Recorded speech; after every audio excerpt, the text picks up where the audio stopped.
In a room full of diamonds and champagne, a beautiful CEO pointed straight at a construction worker and announced in front of hundreds of guests, "If you win, I'll marry you." The entire ballroom erupted in laughter. It was the kind of joke rich people make at the expense of people who can't afford to fight back. But what happened next silenced every single person in that room, and no one who was there that night ever forgot it. If you want to know what real dignity looks like, stay with me until the very end. And hey, hit that like button and drop a comment telling me what city you're watching from.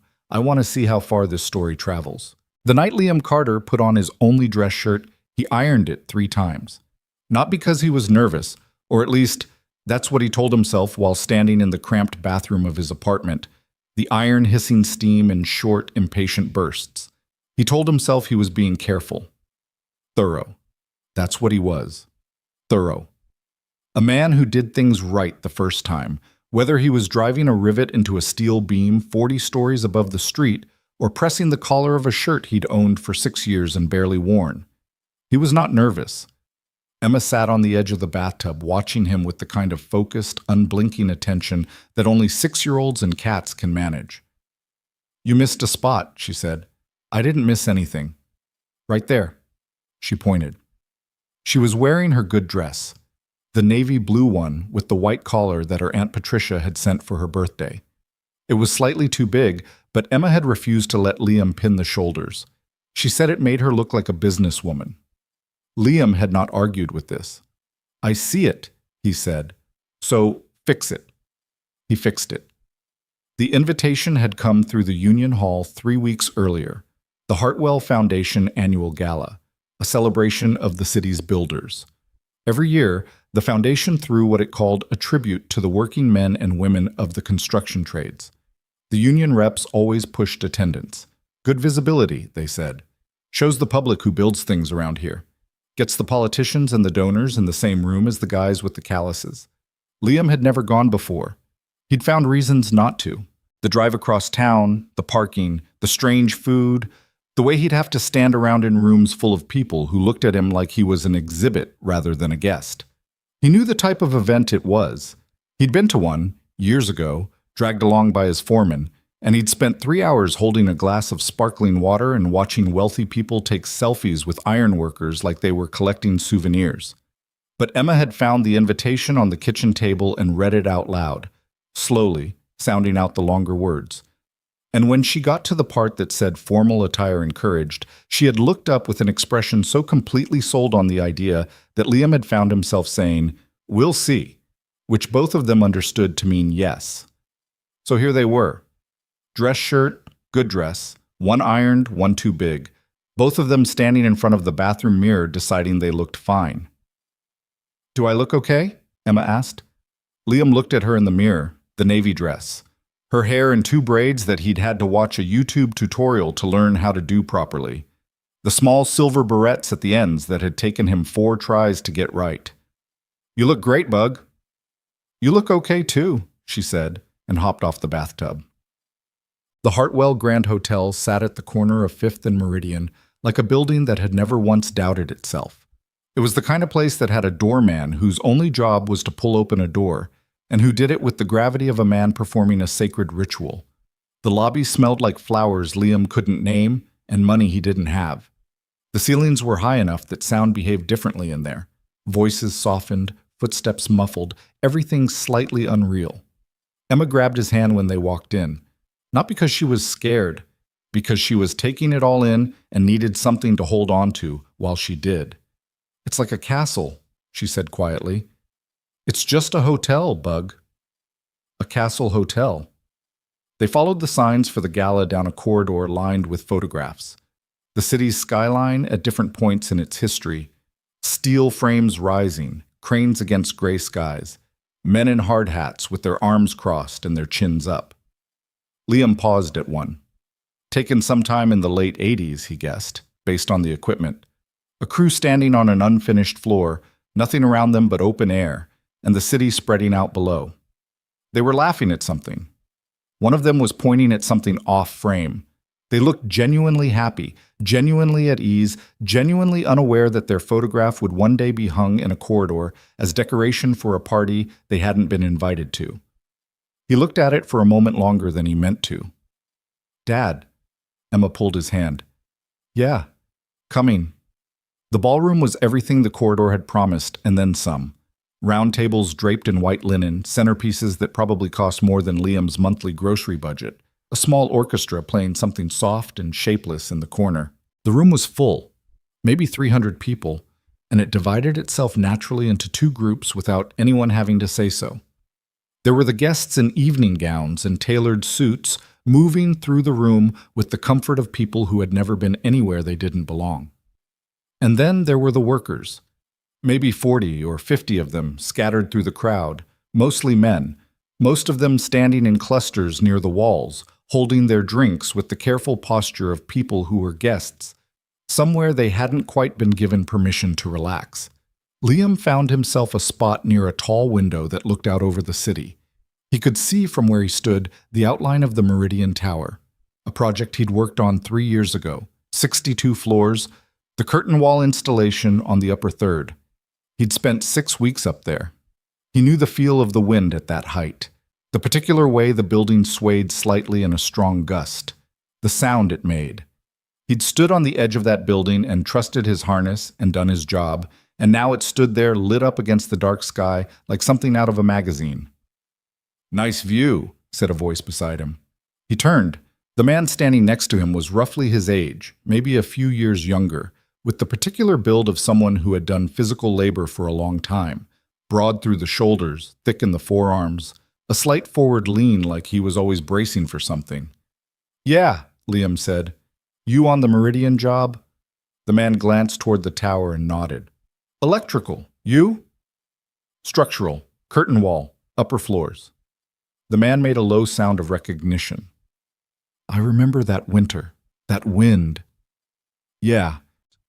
They stood together quietly for a moment, the way men do when they've shared an experience that doesn't need describing. His name was Derek. He'd been in the trades for 12 years.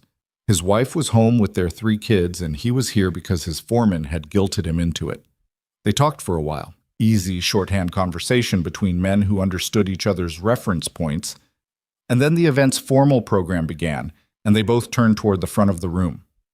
The host for the evening stepped up to the microphone, a foundation board member, slick and practiced, who said all the right things about the dignity of labor and the unsung heroes of the city and the backbone of the built environment. He gestured at the workers scattered through the room. He used the word remarkable 4 times in 3 minutes. He said the words, "We honor you," like he was presenting a certificate. The workers listened with the flat expressions of people who have been thanked for their service before and understood exactly what that kind of thanking meant and didn't mean. Then he introduced the evening's headline guest.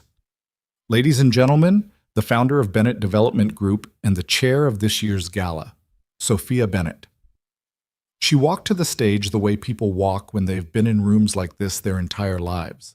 Not performed confidence, actual ease.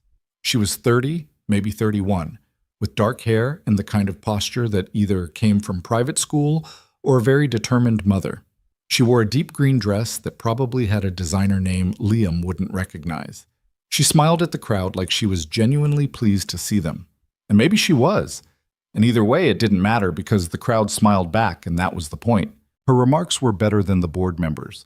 She was sharper, funnier, more comfortable at the microphone.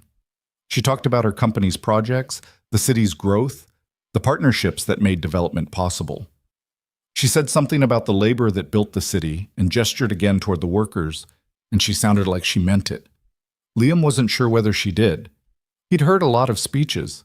When she finished, the applause was warm and genuine, and she stepped off the stage and moved into the crowd, and the event's formal portion was over, and the real evening, the circulation, the networking, the careful social performance, began. Liam had been standing near the window for about 40 minutes when he first became aware of being watched. It wasn't dramatic, it was just a feeling, the slight shift in the room's attention, the way a few nearby conversations paused for a fraction of a second. He looked up and saw Sophia Bennett standing about 15 feet away, holding a champagne glass and looking directly at him with an expression he couldn't immediately read. She was surrounded by people, an orbit of associates and admirers, but her attention had clearly moved away from whatever conversation she'd been in. She was looking at him the way people sometimes look at something they're trying to decide about. Liam looked back without looking away. It wasn't a challenge. It was just that he'd never learned to look down when someone looked at him, and he wasn't going to start in a ballroom full of people who already thought he didn't belong. She walked over. The orbit came with her, loosely, the way these things worked. "I don't think we've met," she said. "Sophia Bennett." She extended her hand. "Liam Carter." He shook it, firm, quick, the way he shook hands at job sites. Something flickered across her face. Not offense, more like surprise at the lack of performance. Most people in rooms like this shook hands with a small production. He hadn't. "Are you with one of the contractor groups?" she asked. "Ironworkers, Local 17. "How long?" 20 years. She looked at his hands, not subtly, just looked, the way curious people do when they stop caring about being subtle, and then back at his face. "What projects?" He named a few. The Meridian Tower, the East Side Bridge expansion, the Harrison Medical Center, standard stuff, the things he'd spent years building, one beam at a time. She nodded as he named them, and each time he said a name, he could see her placing the project, not like someone who'd read about them, but like someone who'd been in the rooms where they were planned. "We did the financing on Harrison," she said. "I was in the groundbreaking ceremony, about 1,000 degrees that July." "About that. You were on that project?" "Upper Steel, 6 months." She was quiet for a moment, and he couldn't tell what she was thinking, and then someone at her elbow said her name softly, and she turned, and the moment was over, absorbed by the party the way moments at parties always are. She gave him a brief smile before turning away. "Nice to meet you, Liam Carter." He watched her go. He wasn't sure what to make of her. She'd seemed like a real person for about 3 minutes. Maybe she was. Maybe she was very good at seeming like one. He'd met both types, and he'd learned not to decide too quickly. Emma appeared at his side with a small plate of food she had collected from somewhere. "I got these things," she said. "I don't know what they are, but they're good." He looked at the plate, some kind of small pastry with something on top. "Where'd you get those?" "The table with the man in the white jacket. He gave me 3. I think he felt sorry for me." "You shouldn't take—" "He offered, Dad." She looked at him with an expression that suggested the details had been handled. She held the plate out. "Try one." He tried one. It was good.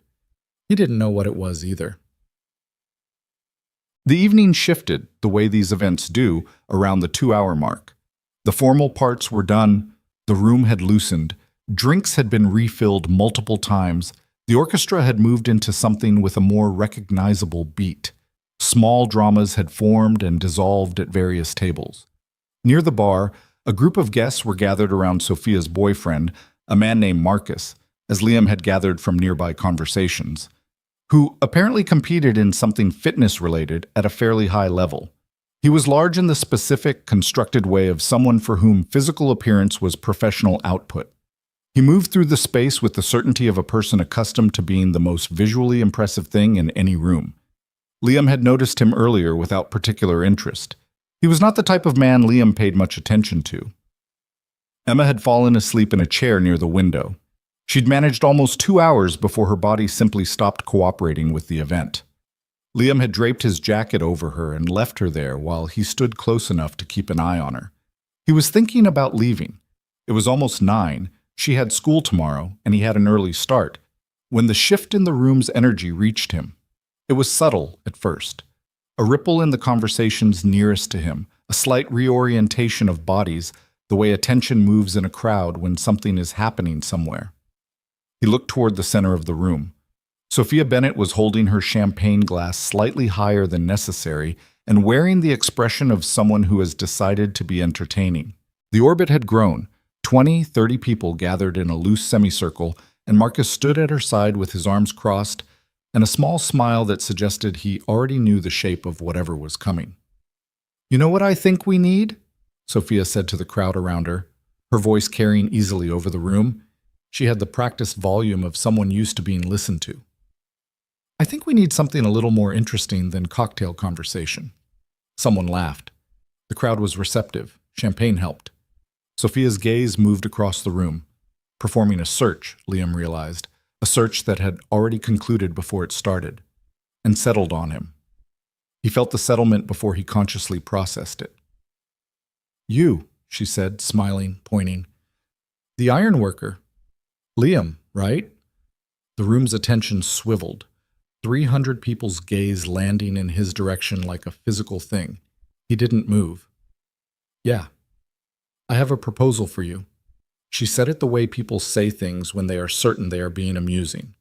"Marcus here," she gestured to the large man beside her, "is a 3-time regional arm wrestling champion, which you probably couldn't tell by looking at him." This drew laughter from the people who already knew and polite laughs from everyone else. "I want to know if those 20 years of ironwork mean anything." The room had fully stilled now. People were turning. People were drifting closer. Near the window, Emma was still asleep, which was the one thing Liam was grateful for in that specific second. "And," Sophia continued, building to the punchline she'd clearly planned, "if you win," she paused for effect, "I'll marry you." The ballroom erupted. Not mean laughter, necessarily.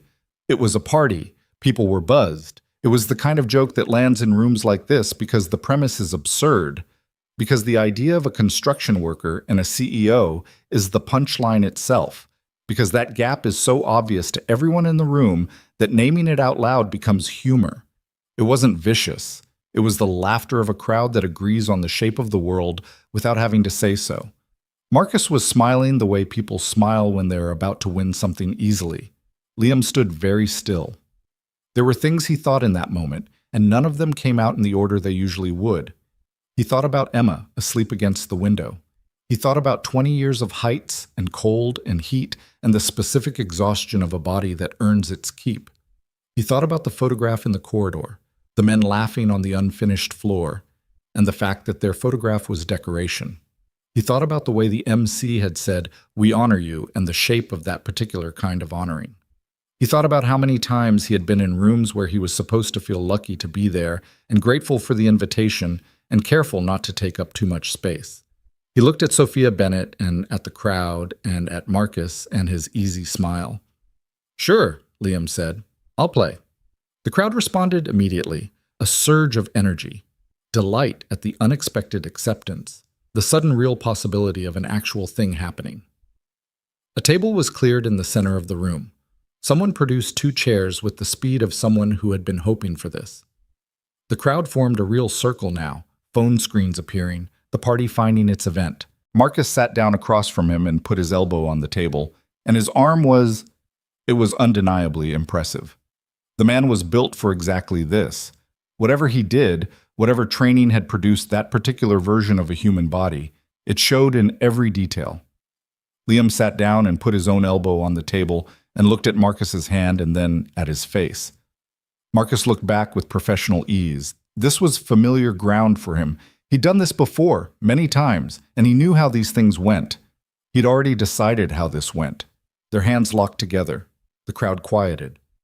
Not fully, never fully, but the way crowds quiet when the thing they gathered for is actually starting. The orchestra had stopped. Sophia was watching with the expression of someone who had started something and was still confident it would land the way she intended. Someone counted down. 3, 2, 1. Marcus went immediately. It was the right strategy. Establish dominance early. Don't give the other guy time to settle in. He had technique and he had power, and he had the habit of winning. Liam held. Not with effort, not visibly. He just held. The way a beam holds, the way a bolt holds, the way a structure holds because it was built to hold, and because it has held 10,000 times before, and because it does not need to prove anything about holding. Marcus pushed harder. His face changed. A small but readable shift, a slight tightening of the jaw, the first millisecond of recalculation. Liam watched it happen. He was not faster. He was not more technique. What he was this: 20 years of steel. 20 years of cold mornings when the metal was stiff and the wind came off the lake and you grabbed the beam and you moved it, because if you didn't move it, no one did. And if no one did, the job didn't happen. 20 years of grip. 20 years of pulling something that did not want to move. 20 years of a body learning what it was for. He began, slowly, to tighten his grip. He did not rush it. He let Marcus feel the change the way you feel pressure building. He let the moment extend past where Marcus expected it to end. He watched the recalculation become something sharper. Not panic, because Marcus was too composed for panic, but something adjacent to it. The first awareness that this was not the usual thing. Then Liam pressed. Not violently, not in a burst. He pressed the way a beam settles into place. Steady, irreversible, final. Marcus's arm went down. The sound the crowd made was not the sound of cheering. It was the sound of an entire room receiving information it had not been prepared for. The silence that followed lasted 3 full seconds.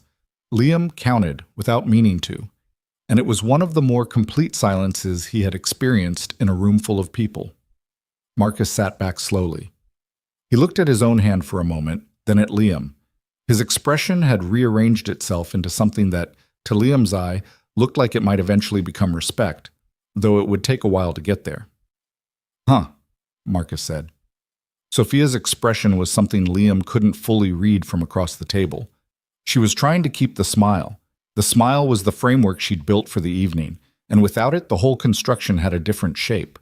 "Well," she said, and her voice was still light, still hosting, still performing the ease she was known for, "I guess I owe a certain ironworker a wedding." Polite laughter. Recovering laughter, the crowd trying to find its way back to the version of the night they'd planned on. Liam stood up. He stood up and he straightened his shirt, the one he'd ironed 3 times. And he looked at Sophia Bennett, who was still holding her champagne glass and still smiling the smile that was now doing more work than smiles are supposed to do. He said, "No." The laughter stopped. "No," he said again, more simply. Not angry, not making a speech yet. Just, "No." Sophia blinked. "I'm sorry?" "You're not a prize," he said. "I'm not taking you as a prize." She opened her mouth, closed it. He looked at the crowd, not all of them, because you can't look at 300 people at once, but enough of them, enough to make the address real. "She's a person," he said. "You offered her as a joke, and I'm not going to pick up that joke and run with it because she deserves better than being a punchline." And he paused, not for effect, but because he was finding the words, "We deserved better than being the punchline in the first place." The room was extremely quiet. "We built that tower," he said, and he gestured vaguely toward the window, toward the city outside, because the tower was there and everyone knew it. "We built this hotel. We built the roads you drove here on, and the parking structure you left your cars in. We built the offices your companies are in. And you invited us here tonight to, what? Watch us fail at something so you could feel good about being here? So you could say you were in the room when the workers got to pretend they were guests?" He wasn't raising his voice. That was the part that landed, he thought later. That he wasn't yelling. He wasn't performing anger. He was just saying the thing, plainly. The way you say the thing when you've decided it needs saying. "We're not props," he said. "We're not entertainment. We're the people who built the things you're proud of, and we'd appreciate being treated like that." He looked at Sophia one more time. Not hard, not mean, just directly, the way he looked at beams he was about to work with. "You deserve better than how you used yourself tonight," he told her. "And so did we." Then he walked to the window where Emma was asleep in the chair, and he lifted her carefully. She stirred but didn't wake, just rearranged herself against his shoulder with the absolute trust of a sleeping child. And he picked up his jacket and walked out of the ballroom. Behind him, no one spoke. The orchestra didn't start up again, not right away. 300 people in formal wear stood in a ballroom that had been full of noise and laughter 20 minutes ago, and now there was just the soft sound of the city outside and the particular silence of a room full of people trying to figure out what they'd just seen. Liam didn't hear any of it. He walked down the corridor past the photographs of the men on the unfinished floors, Emma warm and heavy on his shoulder, and he found the elevator, and he pushed the button for the lobby. And when the doors opened, he stepped inside and watched the ballroom corridor shrink to a thin line and then disappear. Emma shifted against his shoulder. "Daddy," she murmured, most of her still asleep. "Yeah, Bug. I'm here. Are we going home?" "Yeah, we're going home." The elevator descended. The lobby opened up around them. The flowers he couldn't name, the high ceilings, the doorman at his post. Outside, the city was doing what cities do at 9 o'clock on a Thursday, indifferent and continuous and real. Liam Carter carried his daughter through the door the doorman held open, and he walked to his truck, which was parked on the street because he'd refused to pay $30 for the structure. And he buckled Emma into the back seat where she curled up immediately, and he sat in the driver's seat for a moment before starting the engine. He looked at his hands on the steering wheel, the same hands that had held a beam in place at 40 stories, the same hands that had learned to braid a 6-year-old's hair from a YouTube tutorial, the same hands that had, 20 minutes ago, put a man's arm on a table in front of 300 people. He started the truck. He pulled into the street. Behind him, Emma slept on. And the city spread out ahead of him, lit up and enormous, full of buildings he'd helped put there. And he drove through it without ceremony, without fanfare, heading home. He got home at 9:47. He knew the exact time because the clock on the microwave was the first thing he saw when he carried Emma through the front door. And he had a habit of clocking the time when he got home. Not obsessively, just the reflex of a man who accounted for things.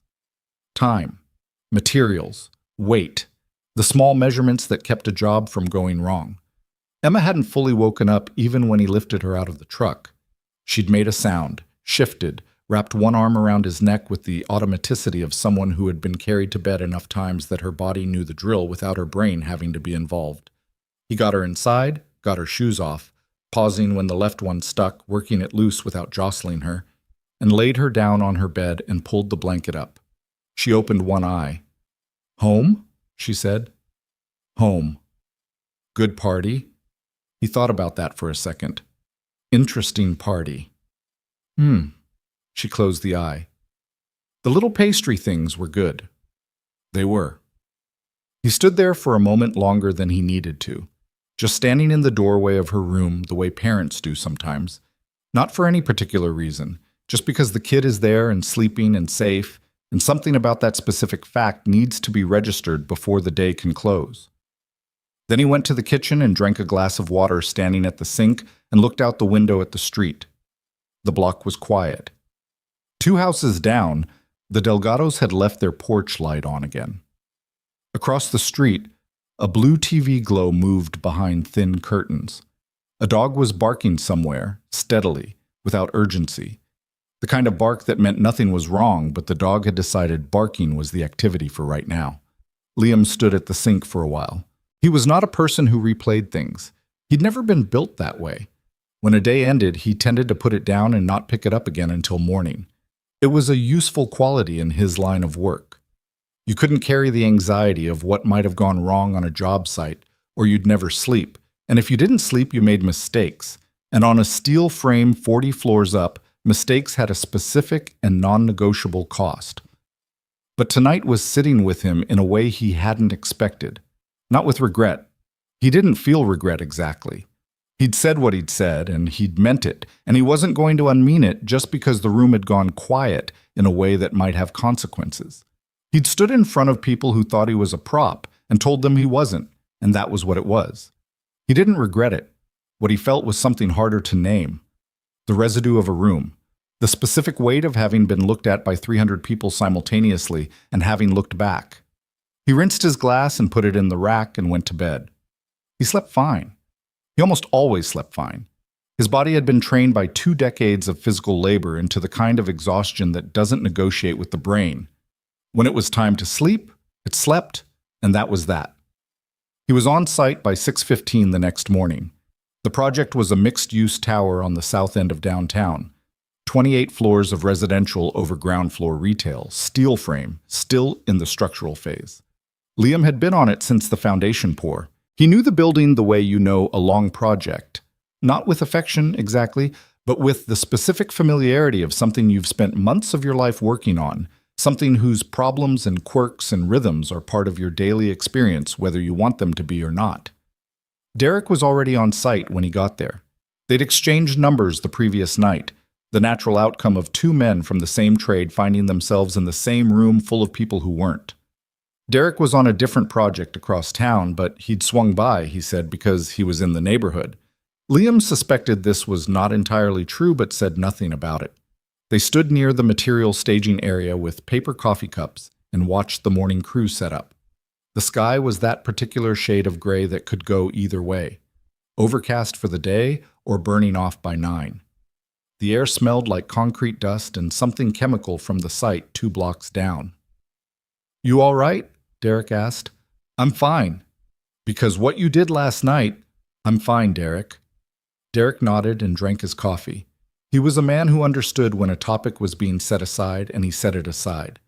They watched a crane operator run his checks. Someone was arguing about a delivery that hadn't shown up. Standard morning. Then Derek said, "My wife wants to know if you need a lawyer." Liam looked at him. "She works at a firm downtown," Derek said. "Employment and, I don't know, some other kind of law.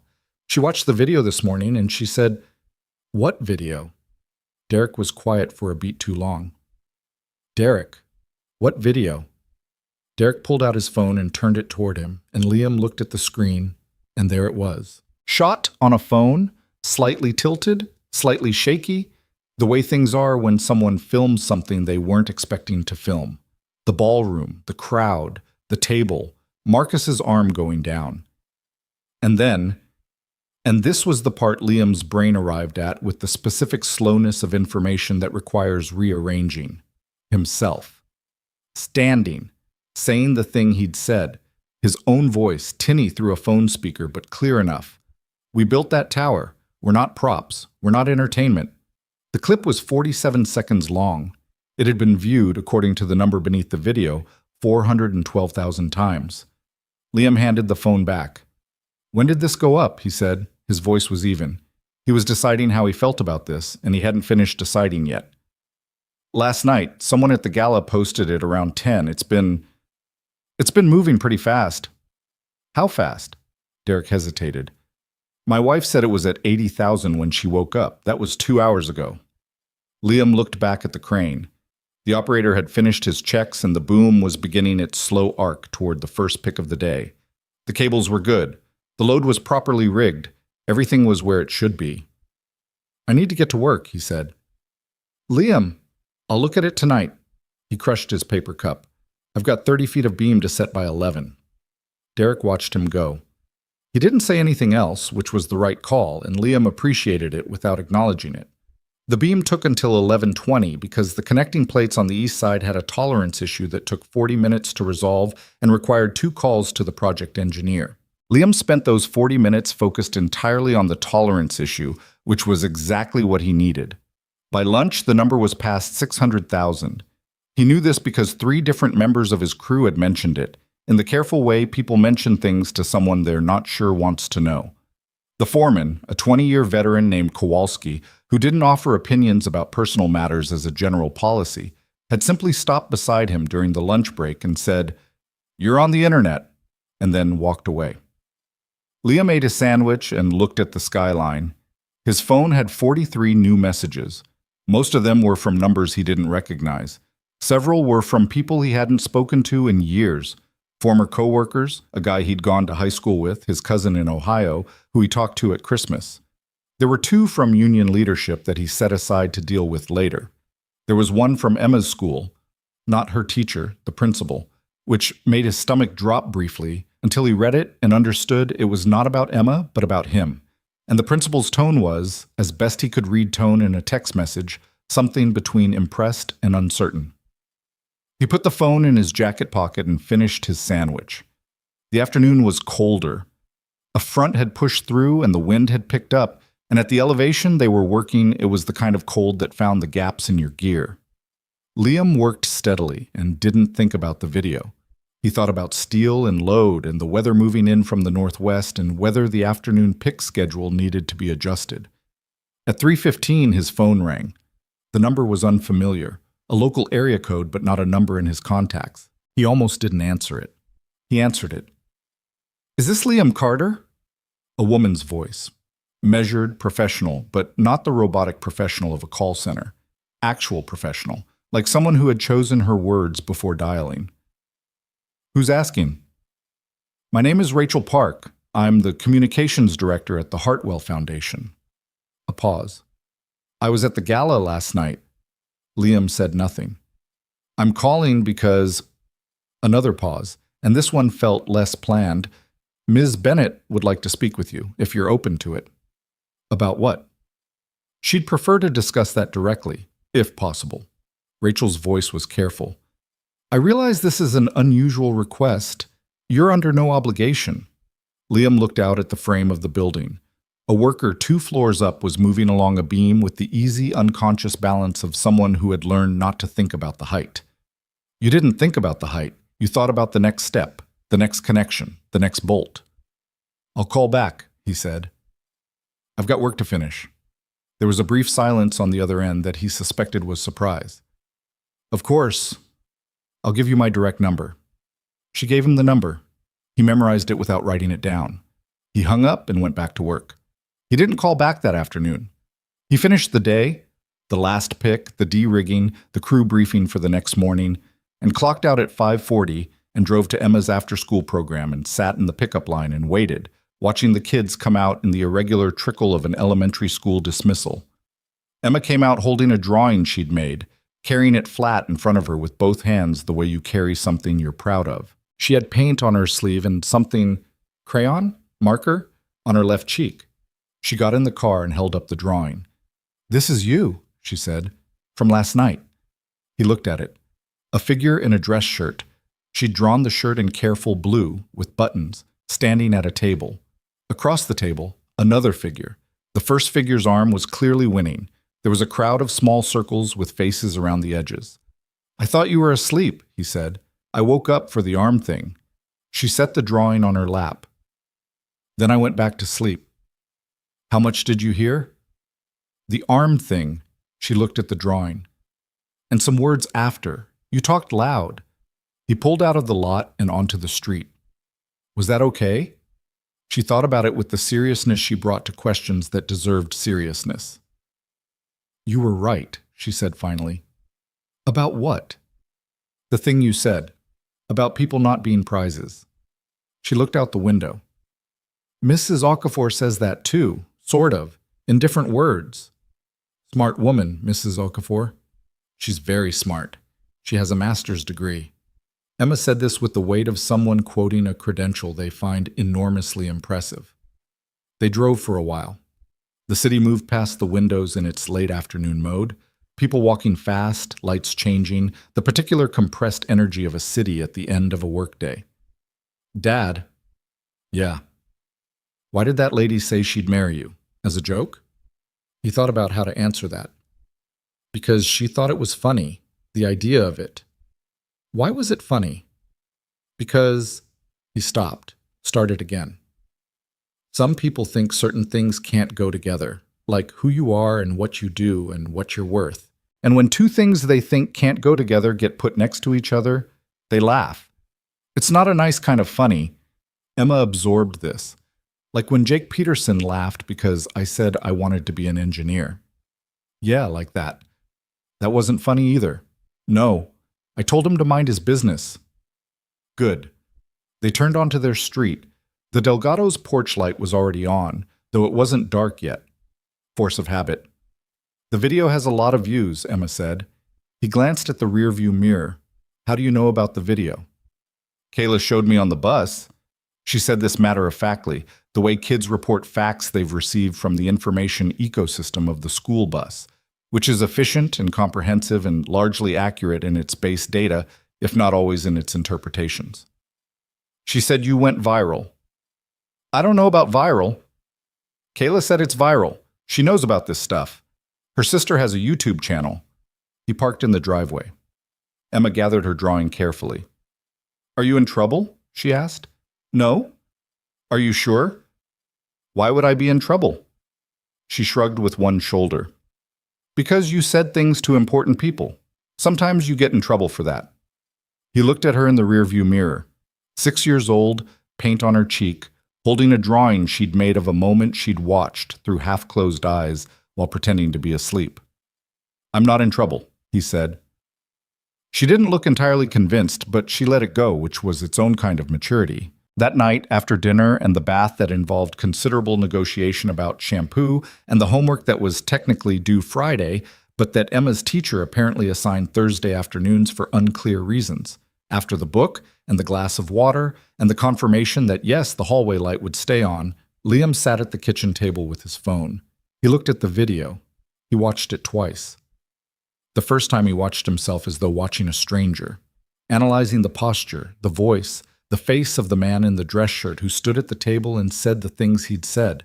The second time he watched the crowd, the faces around the edges of the frame, caught in the phone camera's sweep, the shift in expression as his words landed, the specific way a room absorbs information it wasn't prepared for. He read some of the comments.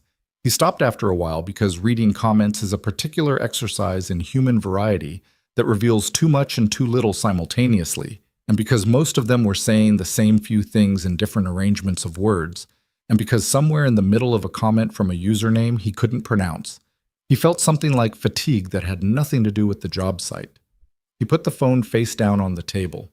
Then he picked it up again and dialed the number Rachel Park had given him. It rang twice. Mr. Carter? She'd saved his number, apparently. Or she'd been waiting for a call from an unknown number. Either way. You said Ms. Bennett wanted to talk, he said. Yes, thank you for calling back. She's available now, actually, if that works for you. Or we could schedule something for this week, whatever. Now is fine. A brief pause. I'll transfer you. He waited. 30 seconds, maybe 40, of the particular silence that means someone is being found, located, connected. He sat at his kitchen table and listened to the silence and looked at the window where the streetlight was making the same yellow oval on the sidewalk it always made. Then the line changed, a different quality of quiet, and Sophia Bennett said, Mr. Carter? Ms. Bennett. A pause on her end. Not long, but present. He got the sense she'd planned what she was going to say and was now reconsidering the plan. I owe you an apology, she said. He waited. What I did last night, she stopped. He could hear her choosing words, which was interesting because she hadn't struck him as a person who usually had to choose them. It was demeaning, to you, to the other workers, and honestly, and you pointed this out and I'm still thinking about it, to myself. I used you as entertainment and I used myself as a punchline and I called it a joke, and it wasn't actually funny, it was just another stop. It was just careless. Liam was quiet for a moment. Okay. Okay. I hear you. That's... She made a small sound that might have been a laugh and might have been something else. That's a fairly measured response. What were you expecting? I don't know. More. Less. I'm not sure. She paused. I've been making calls like this all day. Apology calls. It's something I do. When I realize I've been wrong about something, I address it. My company is very good at apology calls. We have procedures. This doesn't sound like a procedure call. It isn't. She was quiet for a second. I'm usually better at this than I was last night. The managing of a room, the reading of a situation. I saw you standing there and I thought, what did you think? She took a second. I thought it would be a good moment. I thought I was being spontaneous and charming and that everyone would have a story to tell. I do this sometimes. I read the room wrong. I read you wrong. He thought about this. About the difference between someone who didn't know they were being careless and someone who knew and did it anyway. He hadn't fully decided which one she was. He wasn't sure she had either. My daughter saw the video, he said. I know, I don't know specifically about your daughter, but I've seen the video. Most people have at this point. She paused. What did she say? She said I was right. A brief silence. She sounds like a perceptive kid. She's 6. She has a teacher who talks about similar things in different words, apparently. Smart teacher. That's what Emma says. She has a master's degree. Something in Sophia's voice softened slightly. Barely, just a degree. How old is she? Emma? 6. She'll be 7 in March. Is it just the two of you? He considered whether that was her business and decided it wasn't intrusive, given the context. Yeah, her mom's not... We're not together. She's not really in the picture. That's a lot, Sophia said quietly. She wasn't performing sympathy. She was just saying a thing that was true. "We manage," he said. They were quiet for a moment on the line. Not awkward quiet, something else. The quiet of two people sitting with information about each other that they hadn't expected to have. "Can I ask you something?" Sophia said. "You can ask." "Why did you come to the gala? You didn't have to." He thought about Emma finding the invitation on the kitchen table, the way she'd read it out loud, slowly, sounding out the long words. The expression on her face when she'd gotten to formal attire encouraged. "My daughter wanted to go," he said. "She wanted to go to a charity gala? She wanted to wear her good dress and see the chandeliers. Her reasoning was pretty clear." He paused. The food was also a factor. Once she knew there was food.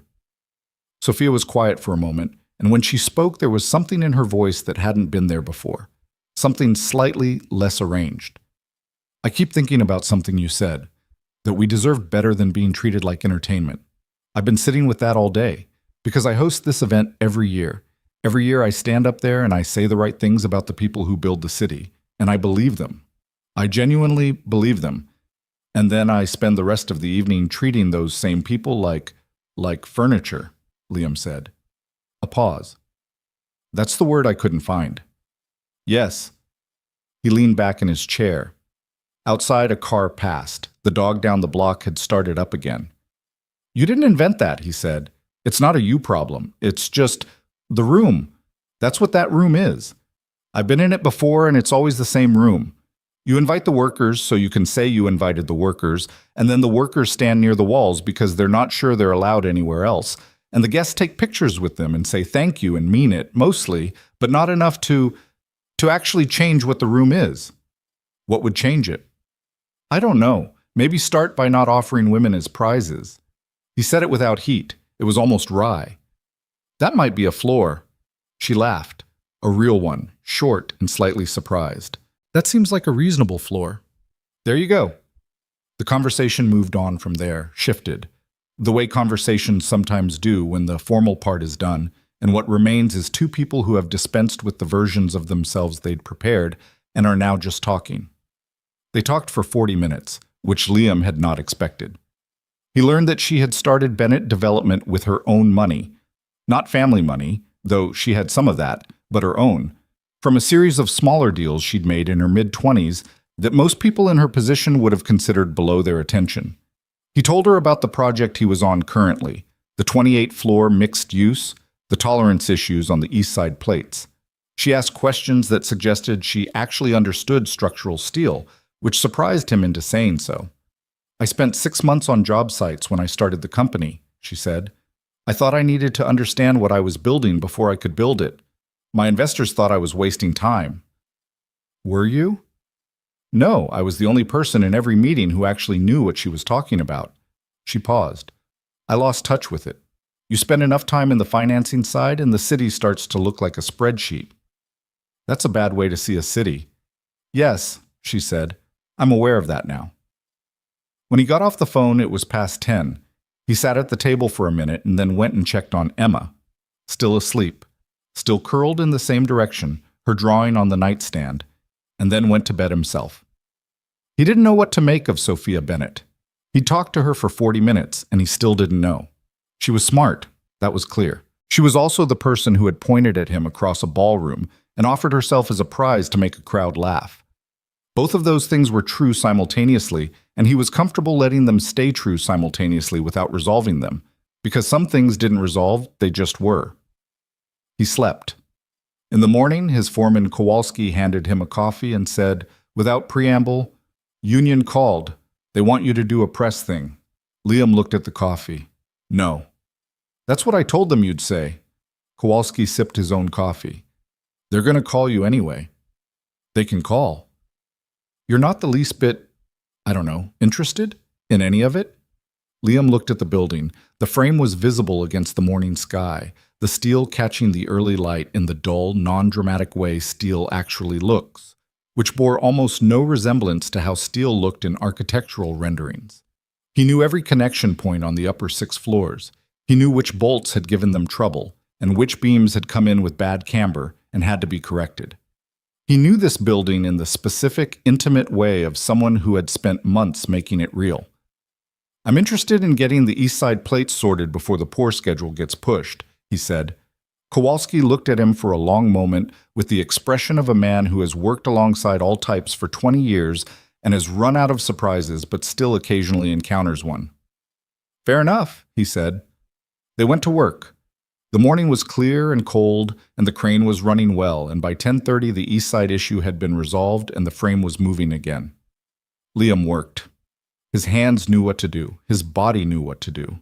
40 stories below, the city continued its business, and the video continued its travel through the network of phones and feeds and shares that made up the modern equivalent of word of mouth, and somewhere across town in a building Liam had not built, Sophia Bennett was presumably sitting in her office doing whatever CEOs did on Thursday mornings. He didn't think about any of that. He thought about the next connection, the next bolt, the next beam settling into place. The building grew, quietly, the way buildings do. Not all at once, not in any single dramatic moment, but incrementally, joint by joint, each piece dependent on the piece before it, the whole thing becoming what it was going to be one careful step at a time. That was the work. That was always the work. And Liam Carter was very good at it. The union called on Friday, as Kowalski had predicted. It was the regional director, a man named Phil Garrett, who had been running Local 17's political operations for 11 years, and who spoke in the particular cadence of someone who had learned to treat every conversation as a potential negotiation. Liam had dealt with Garrett before. Not badly, just with the low-level friction that existed between men who respected each other's function without particularly enjoying each other's company. "You're aware of the situation," Garrett said. It wasn't a question. "I'm aware of a video," Liam said. He was in his truck during the lunch break, the heater running, a sandwich on the dash. "If that's what you mean." "It's past 2 million views as of this morning." Liam looked at his sandwich. "I know." "Liam, I want you to understand what this is. This isn't just a viral moment. This is a conversation that the trades have been trying to start for 20 years. The respect question, the visibility question, the fact that we build everything and get thanked with a cocktail shaker and a photograph. You walked into that room and said out loud what every one of our members has been thinking since the first time some developer shook their hand at a ribbon cutting and forgot their name by the time the cameras stopped rolling." Liam took a bite of his sandwich. "I appreciate that," he said, because he did, more or less. "So I need you to talk to some people. There's a journalist at the Tribune who wants to do a piece, not a fluff piece, a real one about labor and recognition and the built environment. There's a podcast, pretty big reach, specifically working-class topics. And there's a city council member, Rodriguez, District 9. She's been pushing the prevailing wage ordinance for 2 years, who would like to have a conversation with you about—" "Phil," Garrett stopped. "I'm not a spokesperson," Liam said. "I'm a steel worker." "You don't have to be a spokesperson. You just have to be willing to—" "I said what I had to say in that room. I'm not going to go around saying it again in different rooms to different cameras. That's not what I do." He paused. "If Rodriguez wants to pass the prevailing wage ordinance, she should do it. She doesn't need me to do it." A long pause from Garrett's end. Liam could hear him recalibrating. "You understand that opportunities like this don't—" "I understand that. I'm still saying no." He picked up his sandwich again. "I'm not trying to be difficult. I just said a thing because it needed saying and now I want to go back to work. That's it. That's the whole thing." Garrett was quiet for a moment. "At least think about it." "I thought about it. It took about 4 seconds." He said it without meanness. "Thank you for calling, Phil." He hung up and finished his sandwich. What Garrett wasn't wrong about was the size of it. Liam understood intellectually that the number kept growing, that the video had passed 2 million, that it was being shared in places he had no connection to, that strangers in cities he'd never visited were watching 47 seconds of him standing at a table in a ballroom. He understood it. He just couldn't fully feel it because it had no texture in his daily life. His daily life had the same texture it always had: the job site, the truck, Emma's school, dinner, the hallway light left on. The video was somewhere else. It was in the phone, in the network, in the abstract ecosystem of attention that he neither participated in nor fully understood. What he felt, more concretely, was the change in how people looked at him on the job site. It wasn't dramatic. It wasn't like something in a movie where everyone starts treating a person differently overnight. It was subtler than that. A slight increase in the pauses when he spoke at the morning briefing, a few more nods that carried a little more weight than usual, a couple of the younger guys making eye contact with him in a way they hadn't quite before. Nothing was said directly, because direct was not how things were said on a job site. Things were said in the margins, in the small gestures, in the way Kowalski handed him the coffee. On Friday afternoon, one of the younger ironworkers, a kid named Travis, 22, first year in the trade, still figuring out where he fit, caught up with him near the materials staging area at the end of the day. "Hey," Travis said. "Hey." He stood there for a second with the particular awkward energy of someone who had planned what they were going to say and was now not sure about the plan. He was wearing his hard hat pushed back slightly, which was a habit Liam had told him 3 times was both unsafe and a sign he wasn't taking the safety part seriously, but now didn't seem like the moment. "I just wanted to say," Travis started, then stopped, then started again. "My dad's been in the trades his whole life, pipe fitter, 30 years. He looked at the ground, then back up. "He watched the video," he said. Another stop. "He doesn't usually talk about that stuff, how it feels being in those rooms. He just works. He's always just worked." He shrugged, the way young men shrug when they're feeling something they haven't learned to carry with language yet. He cried a little. When he watched it, he didn't know I saw. Liam looked at him. "I just thought you should know that," Travis said. "Yeah," Liam said. "Thank you for telling me." Travis nodded and headed toward the parking lot, and Liam watched him go and stood for a moment with the weight of that, a pipe fitter in some apartment somewhere watching 47 seconds on a phone and recognizing something in it that he'd been carrying for 30 years without a word for it. He stood with it for a while, and then he got in his truck and drove to pick up Emma. The weekend was normal, or mostly normal, which was all he'd wanted it to be. They went to the grocery store on Saturday morning, which was always a negotiation because Emma had opinions about food that she expressed with complete confidence and no particular alignment with nutritional reality. She wanted the cereal with the cartoon bird on the box. He bought it, because sometimes you bought the cereal. They went to the park in the afternoon, even though it was cold, because Emma had decided she needed to practice on the monkey bars before her arms got weak. Her logic was her own, and he didn't argue with it. Sunday was quieter. Emma had a friend over. A girl named Maya, who was apparently her best friend, but also, according to Emma, very annoying in specific ways that Emma enumerated at length while they waited for Maya's mom to drop her off. They spent 3 hours in Emma's room doing something that involved significant volumes of construction paper and tape. And when Liam checked on them at lunch, they were surrounded by what appeared to be an elaborate architectural model of a city that had been designed by people with no particular interest in structural integrity. "What is this?" he said. "Our city," Emma said. She pointed. "That's the hospital. That's the school. That's the tower." The tower in question was about 8 inches tall and leaning at an angle that would have concerned any engineer. "It's going to fall," Liam said. "It won't fall," Emma said with authority. It fell approximately 40 minutes later. He heard the thump from the kitchen and then Emma's voice, very matter-of-fact. "Okay, it fell. Dad was right." And then, almost immediately, the sound of them starting to rebuild it. He stood in the kitchen doorway and watched through the crack in Emma's door for a moment. The two of them were already planning the reconstruction, already arguing about where the tower should go this time, already completely absorbed in the making of a thing, the mess of construction paper around them, their complete seriousness about a project that existed for no reason other than that they'd decided it should exist. He went back to the kitchen and made lunch and felt something in his chest that he didn't have a specific word for. Something quiet and certain. On Monday, Rachel Park called again. He was on his lunch break, sitting on a stack of decking materials with the cold sun on his face, and he almost let it go to voicemail before deciding he might as well answer. "Ms. Bennett wanted to know if you'd be willing to meet," Rachel said. "In person. Her office or somewhere else, wherever you're comfortable." "For what purpose?" She wants to talk about the gala program, the foundation. A pause.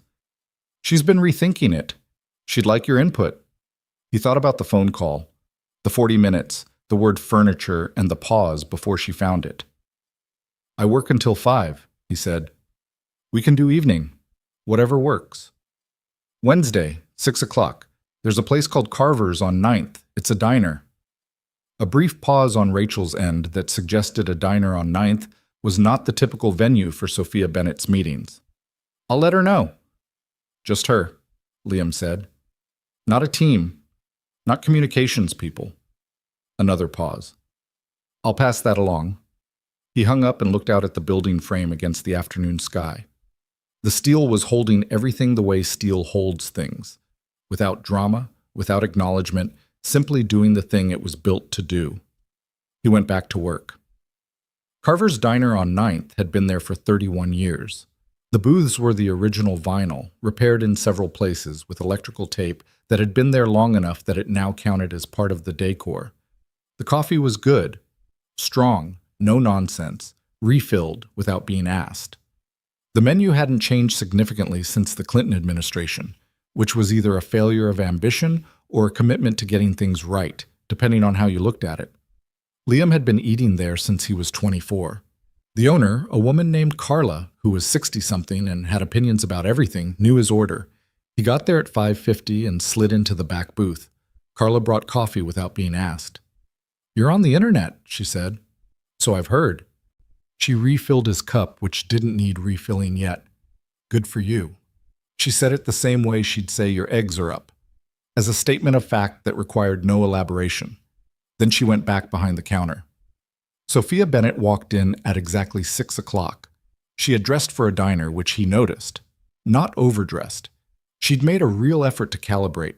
A dark coat, jeans, boots that were probably still expensive, but weren't screaming about it. She stood just inside the door for a second, scanning, and when she found him, she walked over without hesitating. She slid into the booth across from him, looked around at Carver's with the frank curiosity of someone in an unfamiliar environment. "I like it," she said. "You've been here 30 seconds. I can tell quickly." She looked at his coffee. "Can I get that?" Carla appeared, apparently having decided Sophia would want coffee, because she arrived with the pot and a cup before Sophia had fully finished the sentence. "Thank you," Sophia said. Carla poured. "You want menus?" "Please," Sophia said. Carla produced 2 menus from somewhere and left them and went back to the counter where she could be observed, without particular subtlety, keeping an eye on the booth. Sophia looked at the menu. "What's good?" "The turkey melt, the breakfast plate if you don't mind eggs at 6 in the evening." "I don't mind eggs at any hour." She set the menu down. "Do you eat here a lot?" "For about 15 years. 15 years is loyalty." "The coffee's good." She wrapped her hands around her mug. She looked slightly different from how she'd looked at the gala. And not just because of the clothes. Something in the posture was less arranged. The gala version of Sophia Bennett was a performance, not a dishonest one, just the particular performance that room required. This version was something else. He didn't know exactly what, but something closer to the person who had paused before finding the word furniture. "I want to be clear about something before we start," she said. "All right. I'm not here to manage you. I'm not here with a PR strategy. I talked to Rachel about the optics of this meeting for approximately 45 seconds before I told her to stop because I didn't want to think about it that way." She looked at him directly. "I made a mistake at the gala, a real one. And the way I was raised, when you make a real mistake, you don't manage the optics of it. You address it." "You already apologized," he said. On the phone, with prep time, she looked at the table. "In person is different." He looked at her. She wasn't performing discomfort. She was actually uncomfortable, and she was sitting in it rather than performing her way through it. And that was a different thing. "Apology accepted," he said. "For real, not as a thing to say." She looked up. "Thank you." Carla appeared and they ordered turkey melt for him, breakfast plate for her, and Carla noted this with no visible reaction to the CEO ordering eggs at 6 p.m., because Carla had worked in the diner business long enough that nothing anyone ordered surprised her. "Tell me about the gala," Liam said when Carla left. "Not last week's. The whole thing, what it was supposed to be. Sophia held her mug in both hands. My father started the foundation 22 years ago when he was still running the company. He'd grown up working. His father was a mason. His grandfather was a mason. He was the first Bennett who went to college. He built the company with that in his head. He wanted the foundation to be a genuine bridge between the industry and the people who actually built things.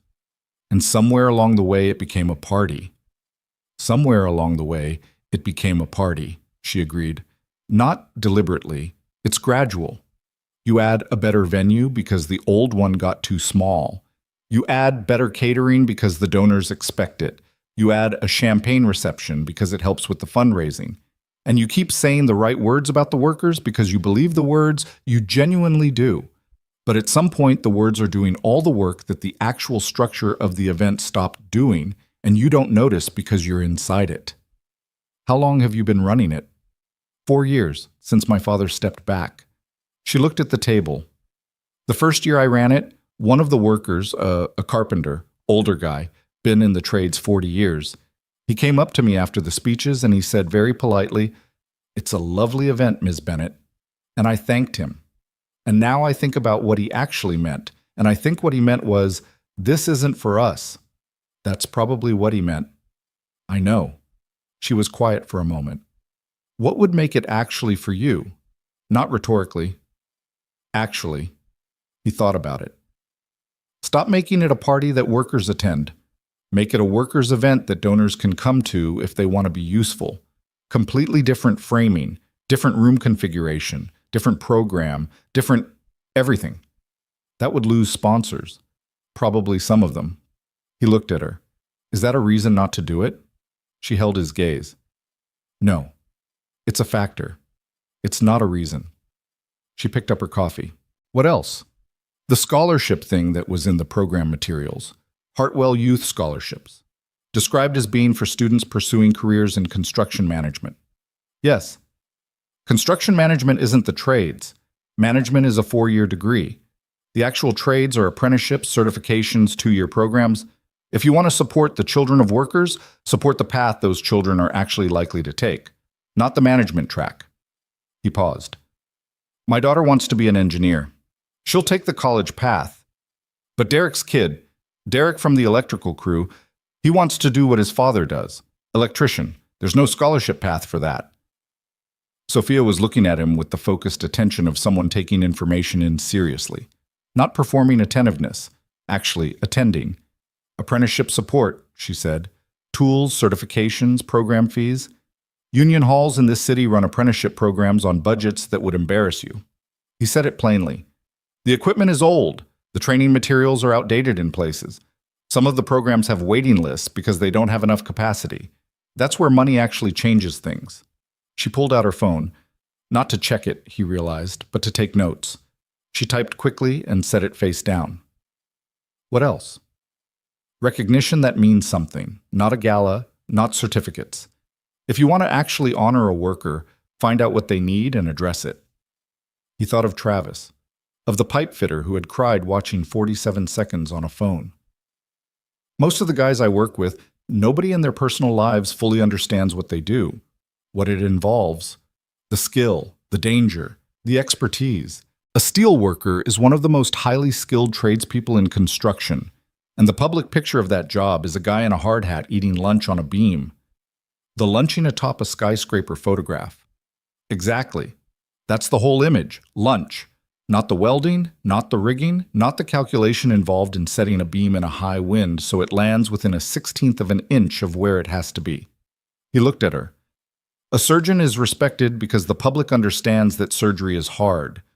We need the same thing, not a party, actual visibility. She was quiet for a moment.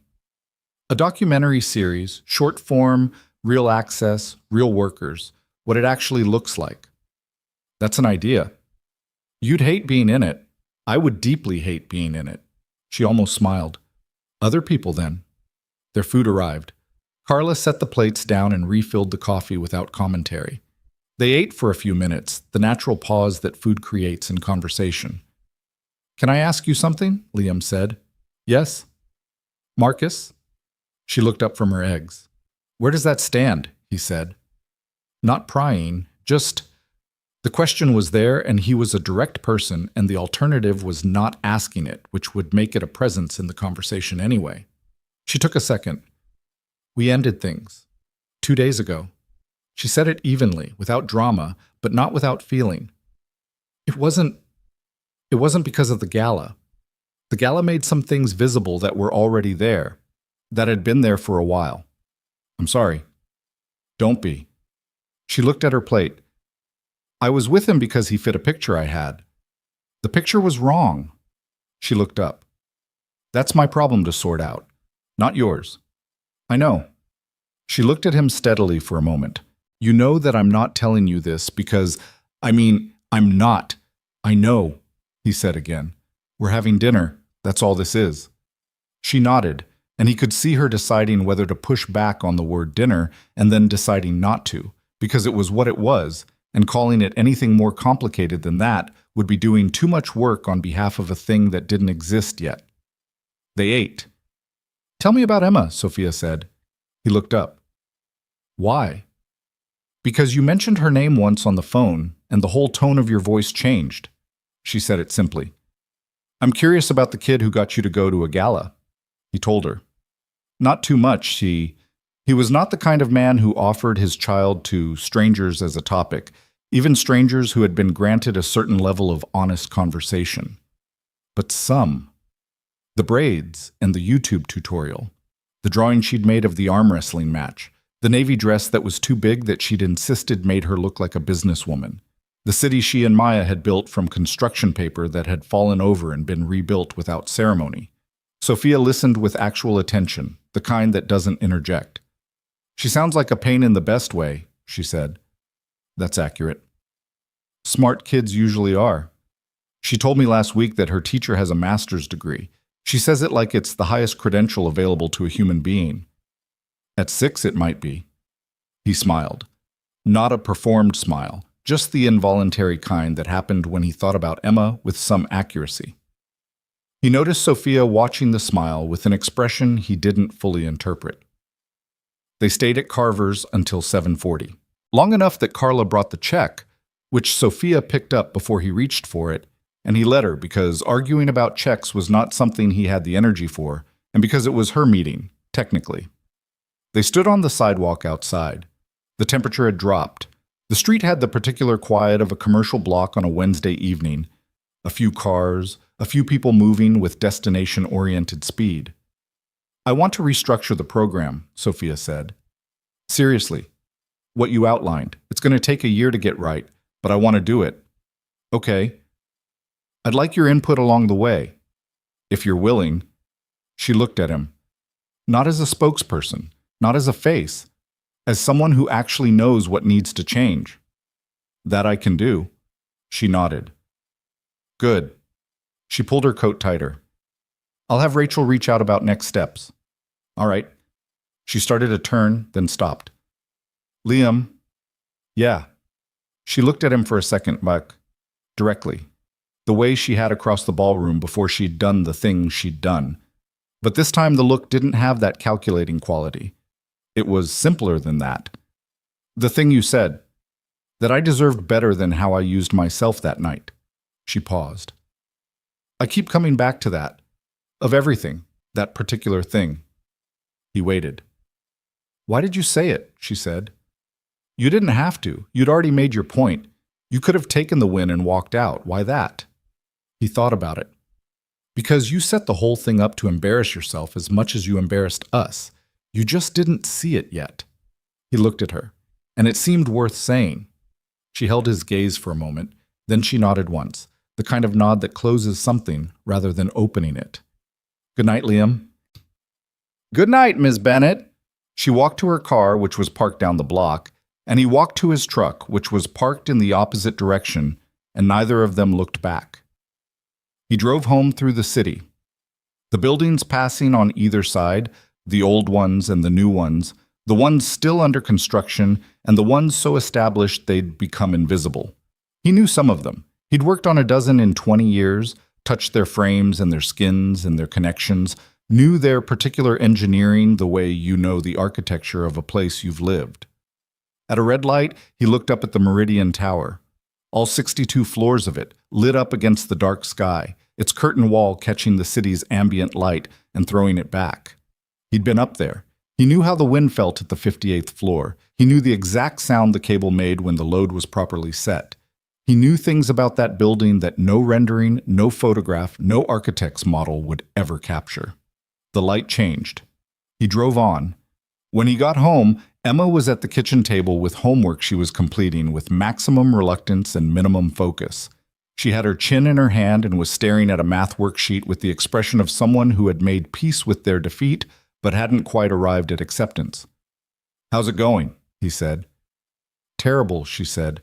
"Fractions are wrong." "Fractions are not wrong. They feel wrong." He sat down across from her. "Show me where you're stuck." She slid the worksheet toward him. He looked at it. The problem was straightforward, addition of fractions with different denominators. But he could see where she'd made the error. She'd added the numerators and the denominators separately, which was the most intuitive wrong answer and also the most common one. "Okay," he said. "Think about it this way." He pulled the worksheet toward him and reached for her pencil. "You can't add floors from two different buildings unless they're the same height, right? If one building has 12-foot floors and another has 9-foot floors, you can't just say 6 floors plus 6 floors equals 12 floors, because they're not the same."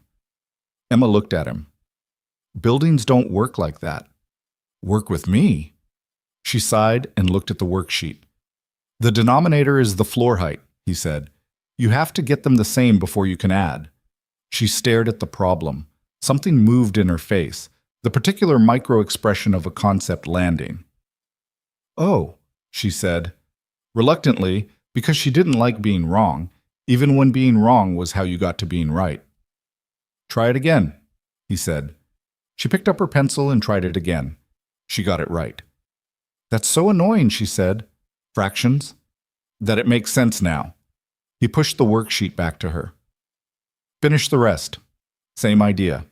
She set her chin in her hand and bent over the worksheet and worked through the remaining problems with the deliberate care of someone who had just been handed a tool and was figuring out how far it extended. He got up and started on dinner and listened to the small sounds she made while she worked.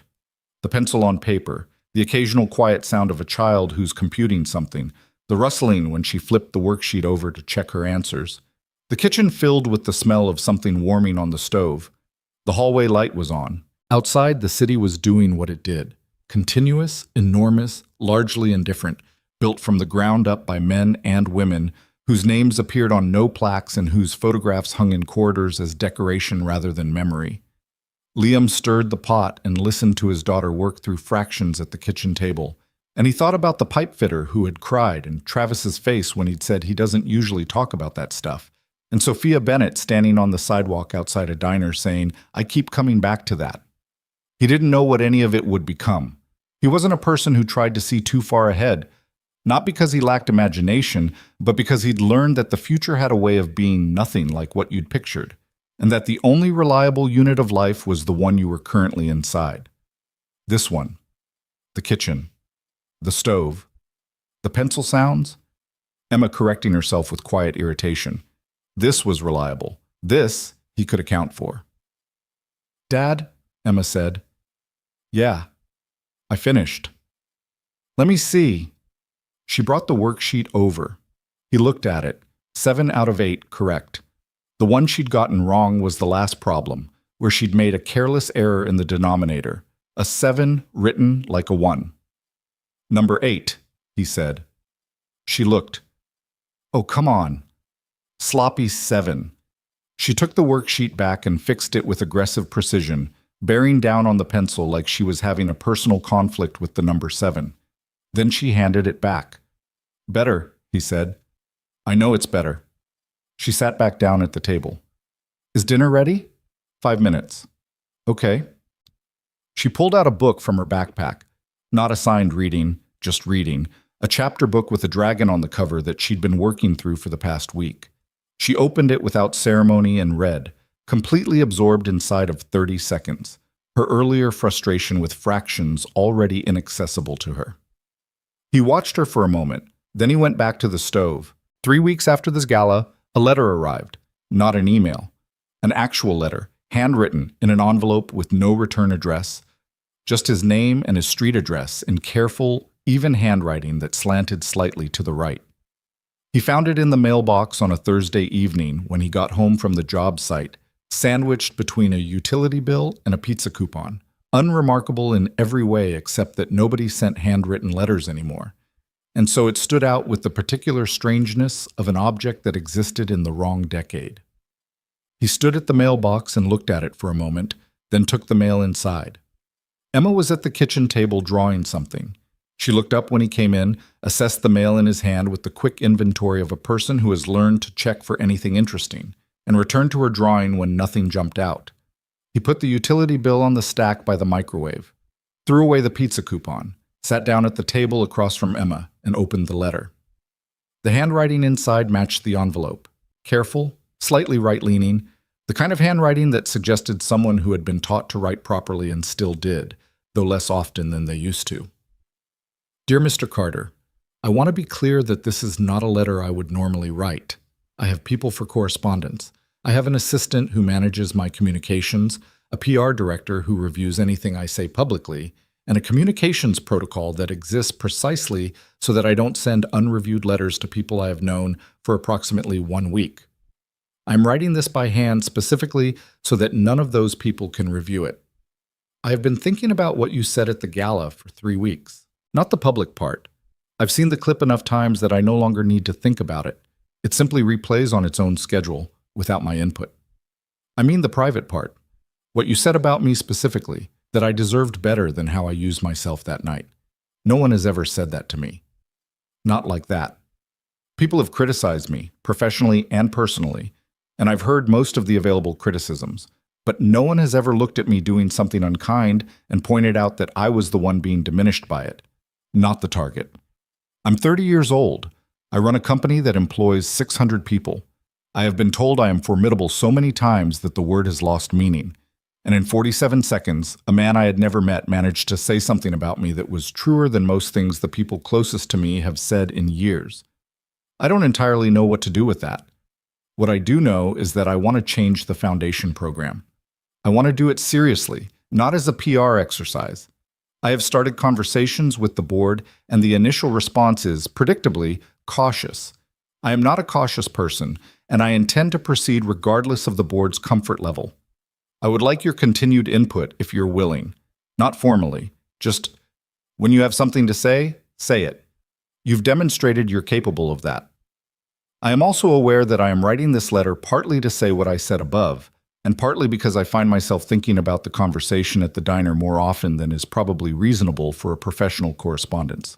That last sentence is more honest than I intended, and I considered crossing it out, and I've decided not to because crossing things out in letters is what people do when they're trying to seem like they didn't think the crossed out thing, and I would rather be honest than seem managed.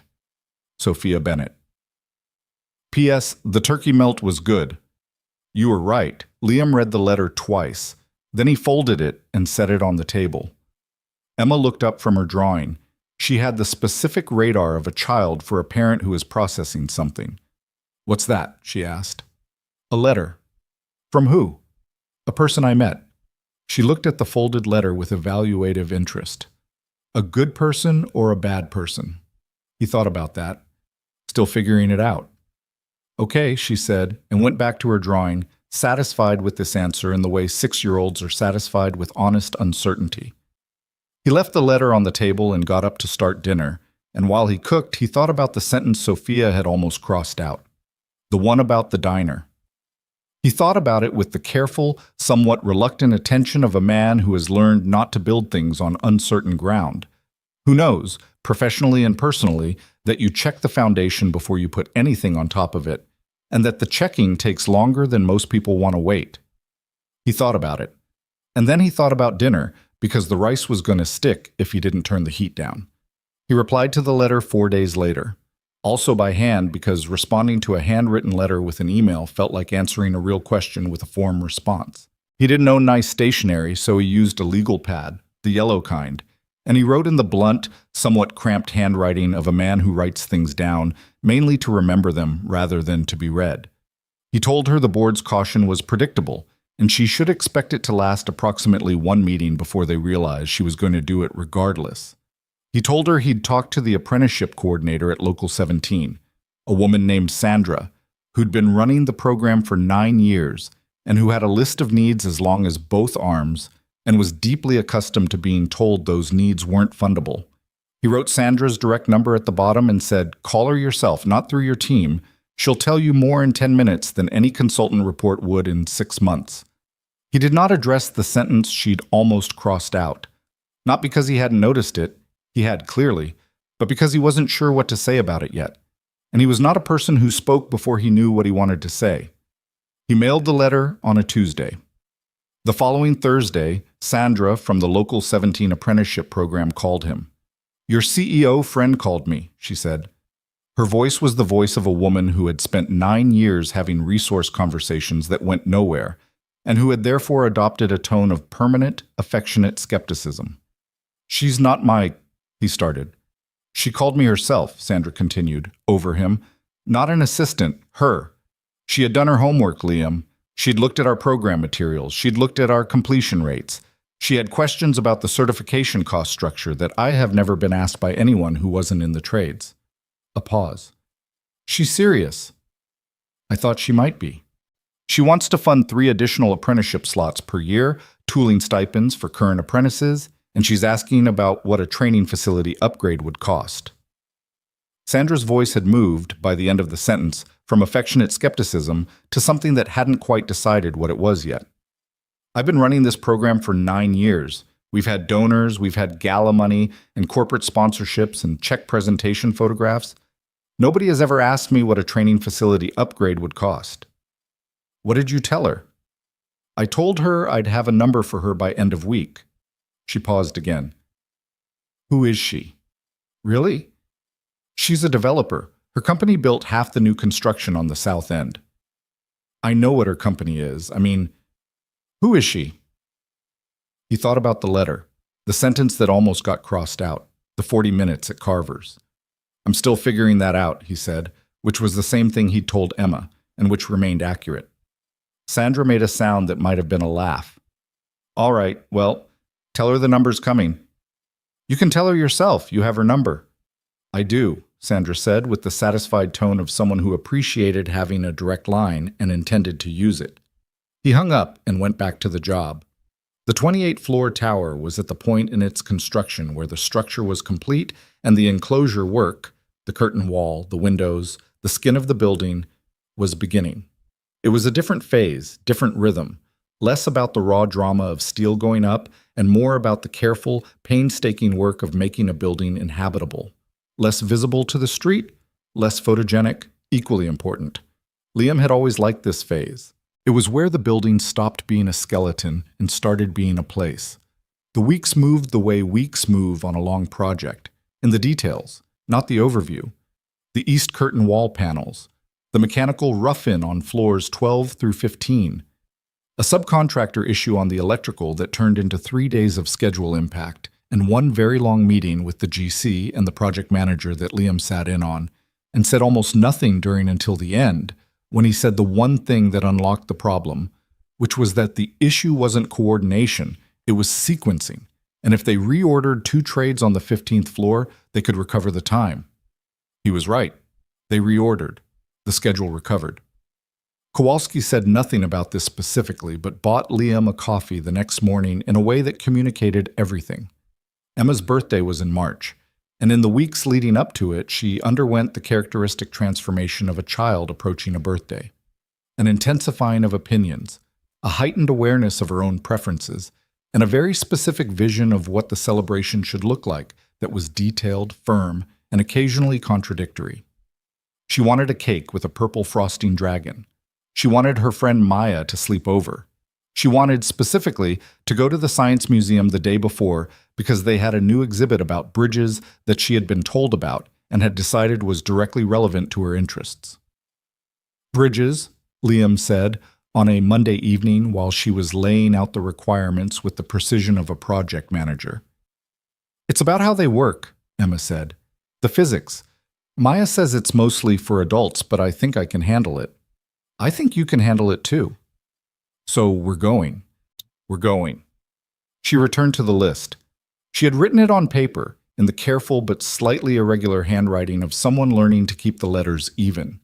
It was 3 items, bulleted, underlined twice. He looked at the list and thought, not for the first time, that this particular kid was going to be someone's logistical problem in the best possible way for the rest of her life. Sophia's second letter arrived 11 days after he'd mailed his. This one was longer.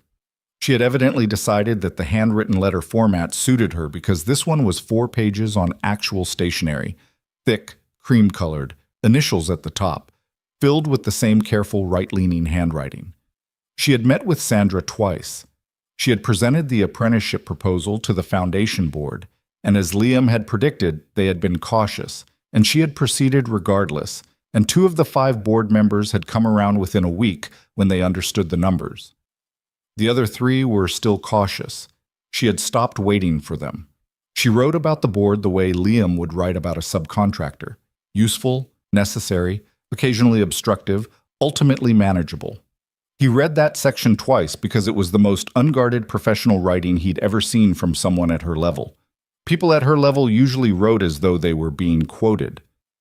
Then, 3 pages in, the letter changed register in the way it had before. I've been thinking about what you said at the diner, that some people think certain things can't go together, who you are and what you do and what you're worth. You said it about the gala, but I've been thinking about it differently, about how I've categorized my own life that way. The company is one thing. The personal life is another thing. The person I am in the boardroom is managed and composed. The person I am at the diner, apparently, is someone who almost crosses out sentences and then doesn't. I'm not sure those 2 people have been in conversation with each other for a while.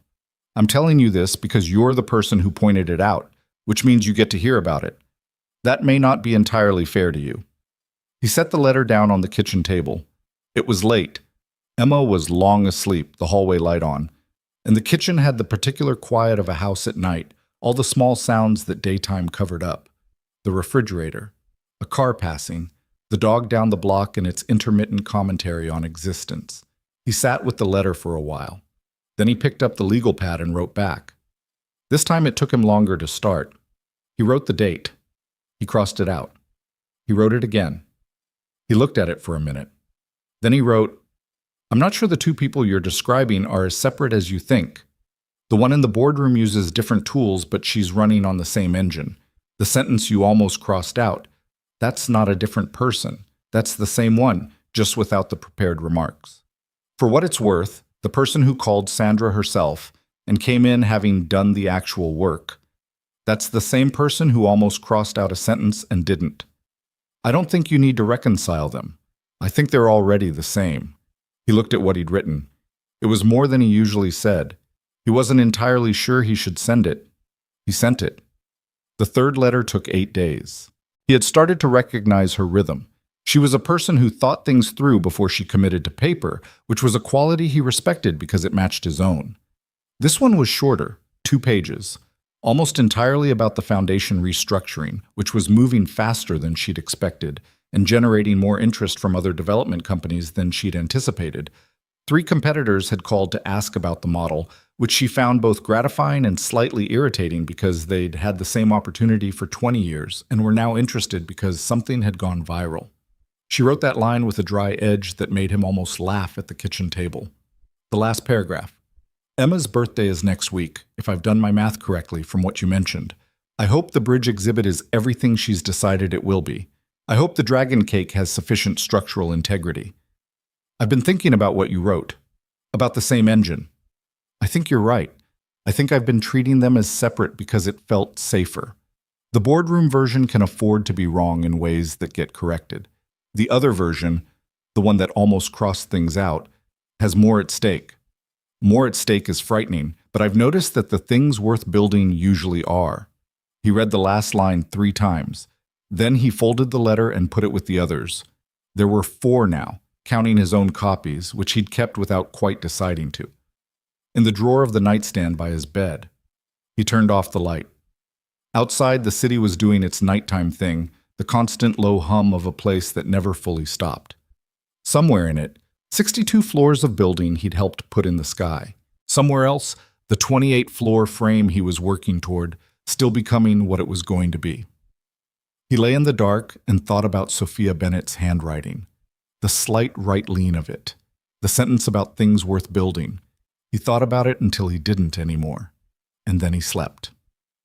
Emma's birthday fell on a Saturday that year, which was its own gift. No school morning scramble, no trying to make the morning feel festive while simultaneously locating a missing shoe. They woke up at their own pace, which for Emma meant 7:15, and for Liam meant approximately 30 seconds after that, because Emma's approach to waking up on her birthday involved a level of energy that penetrated closed doors. She stood in the doorway of his room and said, "I'm 7.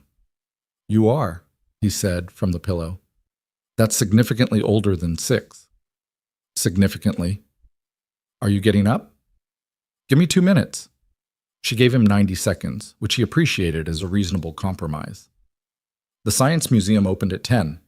They arrived at 5 after, Emma in her coat with her hair in the braids he'd gotten better at, Maya beside her. Maya's mother had dropped her off at 7:30 because Maya had been, apparently, awake since 5:30 in solidarity with Emma's birthday, which Liam found both touching and slightly exhausting. And the three of them stood at the entrance while Liam bought tickets. The bridge exhibit was on the second floor. It was more sophisticated than Liam had expected. Not a children's exhibit, actually. A proper installation with scale models, engineering diagrams, load testing demonstrations, video explanations of suspension versus beam versus arch principles. The kind of thing that assumed its audience was interested and capable. Emma was immediately and completely at home in it. She moved through the exhibit with the focused intensity she brought to things that genuinely interested her, stopping at each installation and reading the explanatory panels with her finger tracking the lines of text. At the load testing station, where visitors could place weighted blocks on a scale model of a bridge and watch the stress distribution change, she stood for nearly 10 minutes, placing blocks methodically, watching the display, placing more blocks, adjusting. Maya watched with her. Maya was interested in other things, but she was a good friend, so she watched. "It distributes it," Emma said, to no one specifically. She was looking at the model. The weight. It doesn't just go straight down, it goes sideways, too. "That's right," Liam said. She looked up at him. "Is that what real bridges do?" "That's exactly what real bridges do. Suspension bridges especially. The load distributes along the cable. Like the fractions thing. You can't just add them straight down, you have to make them the same first." He looked at her. That's actually not a bad analogy." She turned back to the model, satisfied. "I know," she said, and placed another block. They stayed in the bridge exhibit for 40 minutes, which was 30 minutes longer than Liam had expected and about right by Emma's calculation. They went through the rest of the museum at a faster pace, Emma directing them to the things she deemed relevant and past the things she didn't, with the editorial confidence of someone who had a clear sense of her own interests and didn't feel the need to justify them. By the time they got home in the afternoon, Maya was beginning to flag 7-year-olds who have been awake since 5:30 hit walls, and Liam made lunch while the two of them sat at the kitchen table drawing bridges of questionable engineering integrity on construction paper. His phone buzzed. A text from an unknown number. Then a second later, another text. "It's Sophia. Rachel thought I should text you the number so you'd have it. Sorry for the ambiguity." He looked at the text for a second. He typed back, "Emma says the exhibit was everything she decided it would be." A pause. Then, "Obviously. She seems like someone who does her research." He put the phone down and went back to making lunch, and he was aware that he was doing the thing people do when they're trying not to make too much of something while simultaneously making something of it. And he was aware that this awareness wasn't helping, and he made the sandwiches anyway. The birthday cake, purple frosting dragon, ordered from a bakery Emma had selected after reviewing 3 websites with the thoroughness of a procurement officer, arrived at 4 o'clock. The bakery had done their best with the dragon, which had turned out more impressionistic than realistic, but which Emma and Maya both immediately declared to be perfect, which was the correct response, and also, Liam suspected, accurate from their particular angle. Maya's mother came at 6. Maya departed tearfully, as Maya always departed from Emma's company, and Emma watched her go from the front step with the stoic expression of someone experiencing a small loss and deciding to be dignified about it. "She can come back tomorrow," Liam said. "I know." Emma looked at the sidewalk. Goodbyes are still sad even when they're short. He looked at her, 7 years old as of today, standing on the front step with dragon purple frosting on her left sleeve and a brain full of bridge physics, and a friend she'd just watched drive away. "Yeah," he said, "they are." She stood there a second longer, then turned and went back inside.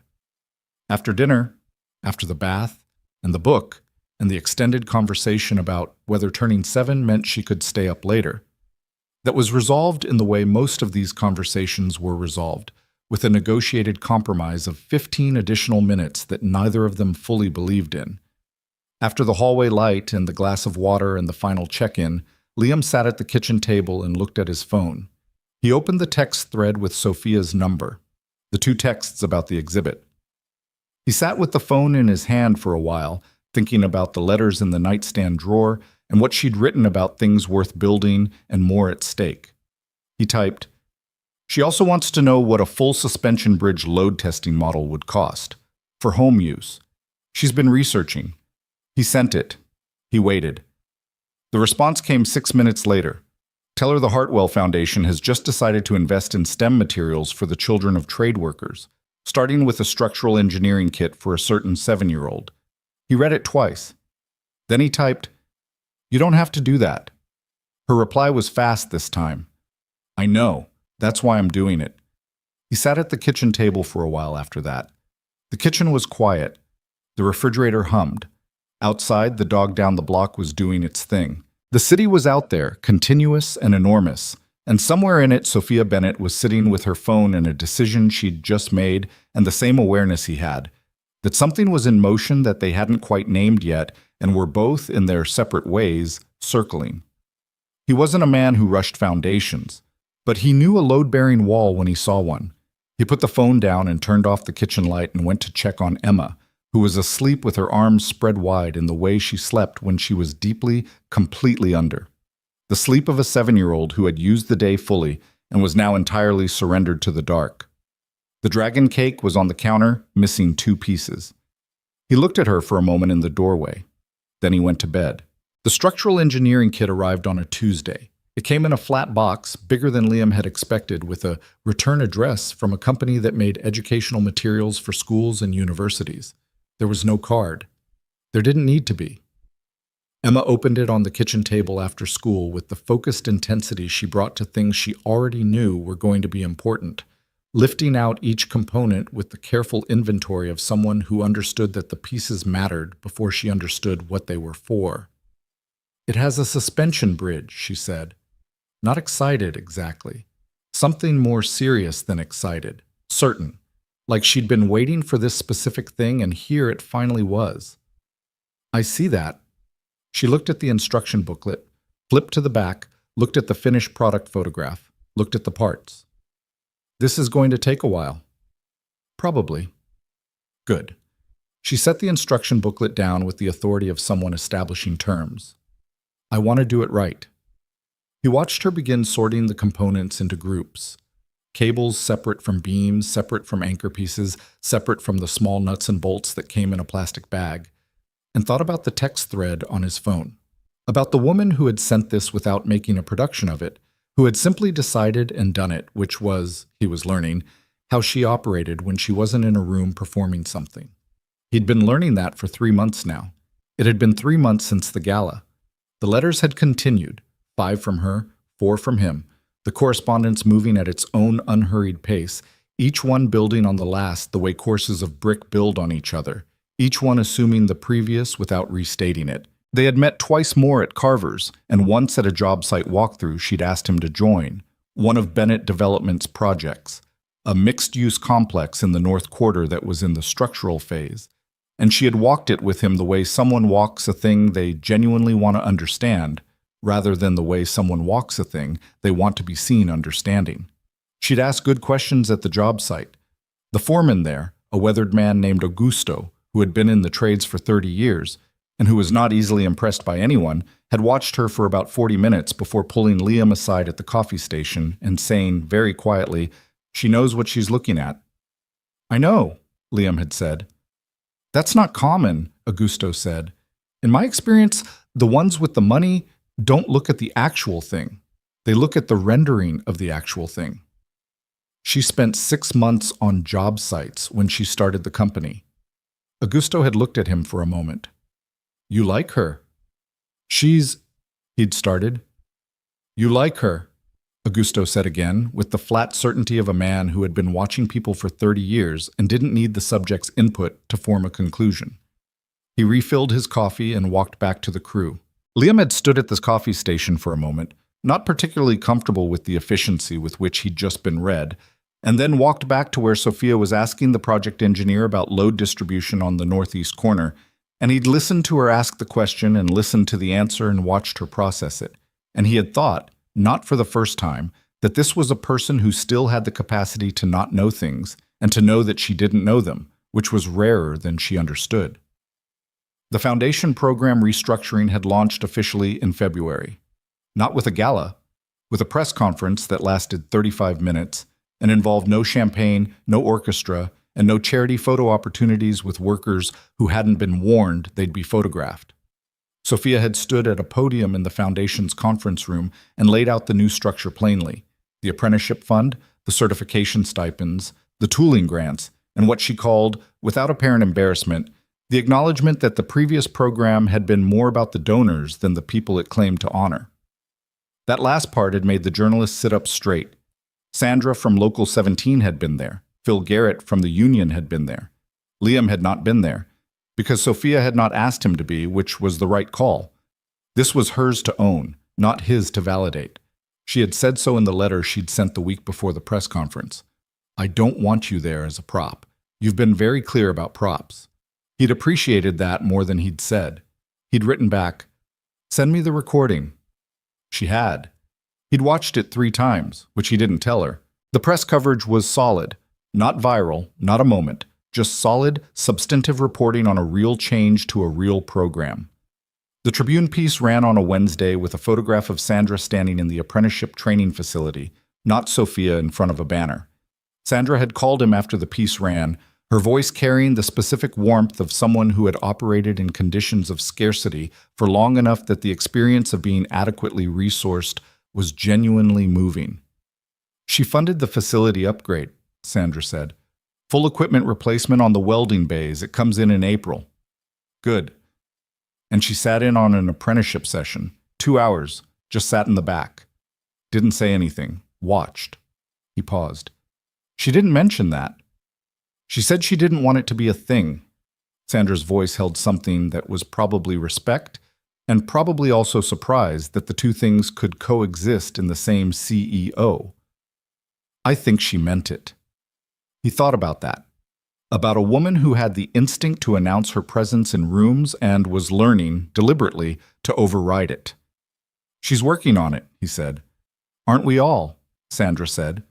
He was thinking about that conversation now, watching Emma sort engineering components on the kitchen table with the methodical seriousness of a person who planned to build something real. The suspension bridge kit. The thing sent without fanfare, without a card, simply because Emma had expressed interest in something, and Sophia had registered the interest and acted on it. That was how she showed things. Not with speeches. With the action after the speech. He was still learning to see it when it happened, because it wasn't the vocabulary he was used to. His vocabulary was different. You showed up for the job. You didn't leave until the work was done. You didn't talk about caring. You demonstrated it through presence. She was the same engine, he'd written, and he'd believed it when he wrote it, and he believed it more now. They were not the same. He wasn't interested in pretending that. She ran a company. She moved through the world with a particular kind of authority that came from money and education and the specific confidence of someone who had never been made to feel out of place until she chose to be. He had 20 years of calluses and a truck with 140,000 miles on it and a daughter who knew more about suspension bridges than most adults. Those were different worlds, and the distance between them was real, and he had no interest in pretending the distance wasn't there. But the distance didn't mean what he'd once assumed it meant. That was the thing he kept arriving at.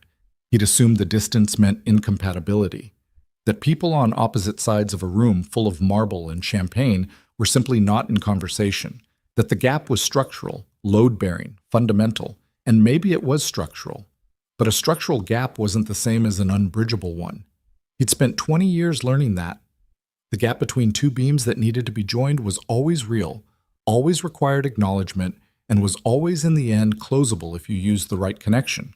He was getting philosophical about structural steel, which probably meant he needed to talk to someone. He called Derek on a Friday evening while Emma was at Maya's. Derek answered on the third ring with the sound of a house in the background. Kids, television, someone asking where something was. "You got a minute?" Liam said. "Give me 2. The background noise diminished as Derek clearly moved to another room. "Okay. What's up?" "I need to ask you something." "Sure." "When you met your wife," he paused, "did you think it made sense at the beginning?" A long pause from Derek's end. "You're asking about the CEO." "I'm asking a general question." "You're asking about the CEO." Liam didn't say anything. "Okay," Derek said. "When I met Priya, she was in her second year of law school. I was pulling wire in a building her professors held class in.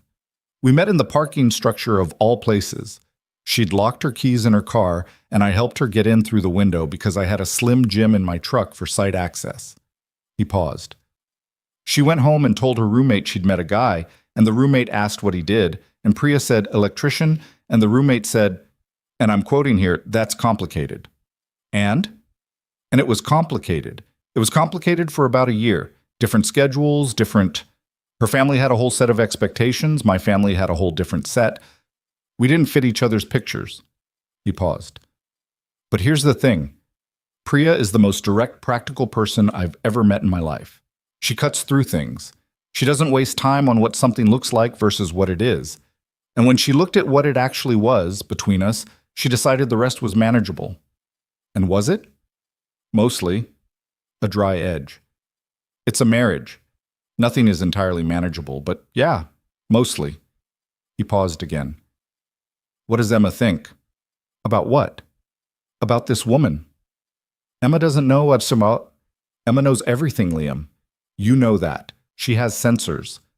He thought about Emma at the kitchen table, the letter with the unknown handwriting.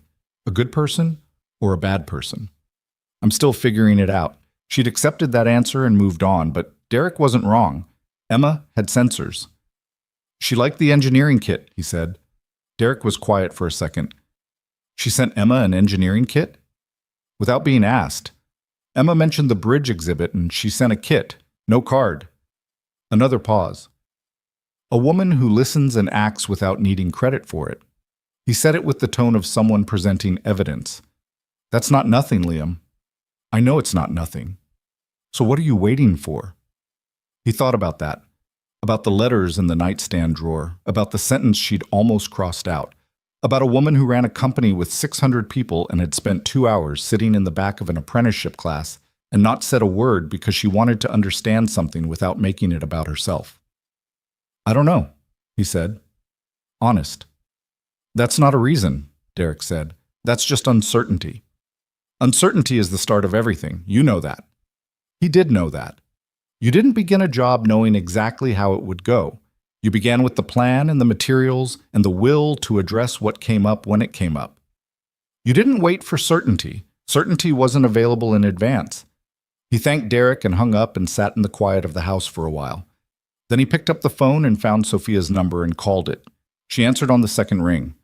Her voice had the slight compression of someone who'd been working late, focused, a little tired at the edges, the managed quality slightly worn down by a long day. "Liam?" Not surprised. She'd saved his number, had the name up when he called. "Everything okay?" "Yes, He stopped. He started again. "I wanted to tell you something." "Okay." "The kit. What you did for Emma. You sent it without saying anything about it, and you didn't ask for anything back, and I—" He stopped again. This was not how he usually talked.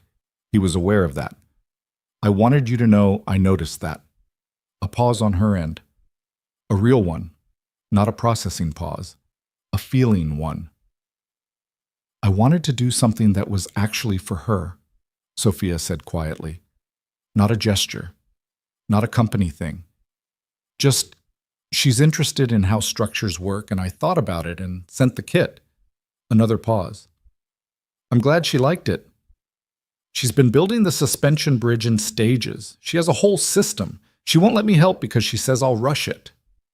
A sound that was unmistakably a laugh, short and real. She's right. You probably would. I would. I've watched her correct herself about 4 times without stopping. She just dismantles the wrong section and redoes it. She sounds... Sophia stopped. What? She sounds like the kind of person that 7-year-olds grow into being remarkable human beings. Her voice had gone somewhere genuine, not performed. You've done something right with her, Liam. Whatever else, you've done something right there. He sat with that for a moment. He wasn't good at receiving things like that. He never had been. Compliments arrived and he deflected them or acknowledged them briefly and moved on, because sitting with them felt like something he hadn't earned the right to do. But this one landed differently. Maybe because it was about Emma rather than him. Maybe because it came from someone who had no reason to say it except that she meant it. Thank you, he said, and meant it. They talked for 40 minutes. Not about the foundation, not about the letters, not about anything that required navigation. Just talked. The way they'd talked at Carver's. The way the conversation moved when the formal frames came down. She was dealing with a difficult board member who had decided the foundation restructuring was a reputational risk and who was making that position known in the specific way that people make positions known when they have institutional leverage and aren't afraid to use it. Liam told her about a problem on the 28th floor project, a roofing subcontractor who kept showing up 2 men short and couldn't seem to give a coherent explanation for why. She said it sounded like a management problem pretending to be a logistics problem. He said that was exactly what it was, and he'd come to the same conclusion last week. How do you handle it? She asked. You document everything, every short show, every excuse. And then when the pattern is undeniable, you bring the GC in with the documentation, and you let the documentation do the talking. I do the same thing, she said. Different industry, same method. Evidence doesn't care what industry you're in. No, she said, it doesn't. A pause. Comfortable. The kind of comfortable that takes time to build and that you don't notice until you notice it. Can I ask you something? She said. Yeah. What are we doing? He was quiet for a second, not because he didn't know what she meant. He knew exactly what she meant, but because the question deserved a real answer rather than a deflection. I think, he said slowly, we're figuring out if something makes sense. And what have you concluded? That it's more complicated than I thought and less complicated than I made it. She was quiet for a moment. That's a very precise non-answer. It's not a non-answer, it's an in-progress answer. Is there a timeline on in-progress? I don't work with arbitrary timelines. I work with the actual schedule. A pause. The actual schedule. Yeah. And what does the actual schedule say? He looked at the kitchen, at the engineering kit on the table, the components sorted and partially assembled, Emma's instruction booklet opened to page 11 with a pencil resting across the spine. At the nightstand drawer he couldn't see from here but knew the letters were in. At the city visible through the kitchen window, lit up and continuous. It says dinner, he said. Not a diner. Somewhere that takes reservations. Next Saturday, if Emma can stay with the Delgados. A longer pause this time. He waited in it without filling it, because he'd learned she needed the pause when something mattered to her, that she went quiet when she was being real rather than performed. I'll clear my Saturday, she said. I'll make the reservation. Somewhere that takes reservations, she repeated, and he could hear something in her voice that was almost but not quite teasing. Should I be impressed? Give me the credit after, not before. She laughed again. That short, real laugh that she didn't seem to know she did. All right, after. A pause. Good night, Liam. Good night. He hung up and sat in the kitchen for a while in the particular quiet that follows a decision. Not peaceful exactly, but settled. The specific feeling of a thing that has been uncertain and has resolved itself into a direction. He called Mrs. Delgado the next morning, and she said yes before he finished the sentence, because the Delgados had been trying to get Emma to sleep over for 6 months, and Emma had been resistant on the grounds that she preferred her own bed, and Mrs. Delgado had decided that parental need took precedence over Emma's mattress preferences. He told Emma on Sunday. She was working on the suspension bridge. She had the main span laid out on the table and was threading the cable through the tower anchor points with the careful, slightly maddening patience of someone who had decided to get this exactly right. "I'm having dinner with someone next Saturday," he said. "You're going to the Delgados." She looked up. "Who?" "Sophia Bennett. You don't know her." Emma looked at him with that specific, unnerving attention. "Is this a date?" "It's dinner." "Those are different things." "Sometimes." She looked at him for another second, then back at the bridge. "Is she nice?" He thought about the letters, the engineering kit, the 2 hours sitting in the back of a welding class not saying anything. "She's working on it." Emma absorbed this. "That's okay," she said. "Working on things is good." She threaded another section of cable. "I'm working on this bridge. It's hard, but I'm going to get it right." He looked at the bridge spread across the table. It was maybe 60% assembled. The towers up, the main span roughed in, the deck sections waiting in their sorted pile. It looked like what it was, a thing in progress, not yet what it was going to be, but already showing the shape of what it intended to become. "You will," he said. She didn't look up. "I know," she said, with the complete confidence of someone who had decided. The Saturday dinner was at a place called Ferris on the north side. Not expensive in the way that required performance, but good in the way that required attention.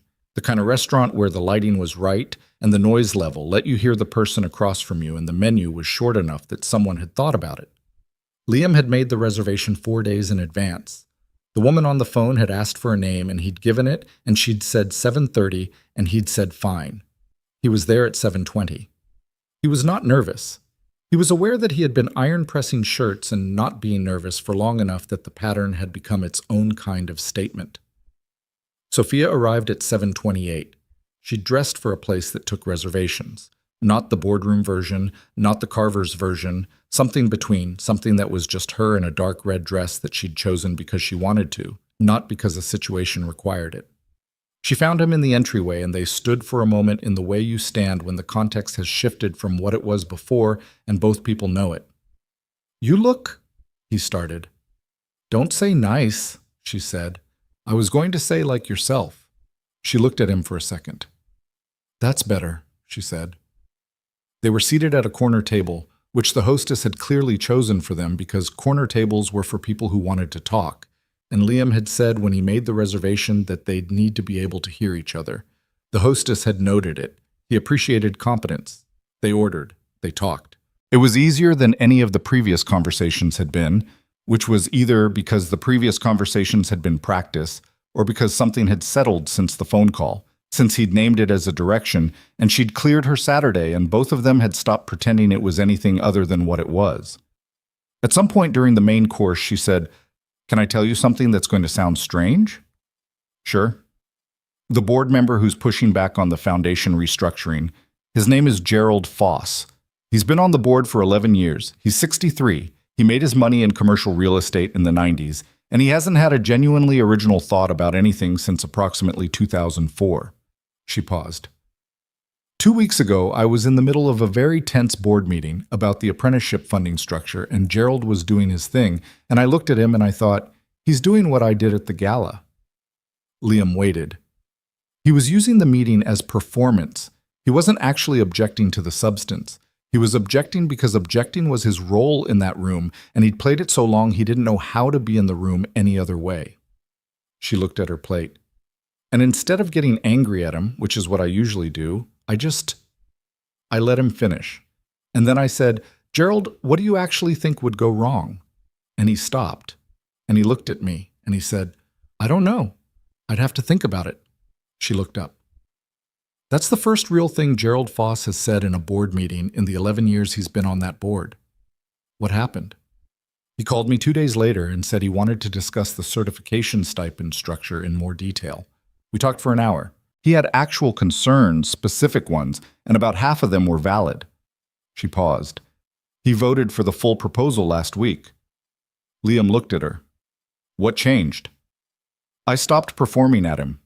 She held his gaze. I learned that from someone. He was quiet for a moment. I've been thinking about what you said, he said. At the gala. The thing about how I did the gala? You told me about Gerald, and I realized that I had done the same thing. I was in that room performing the generous CEO, and I was so focused on the performance that I stopped actually seeing who was in the room. You saw me. You made it difficult not to see you.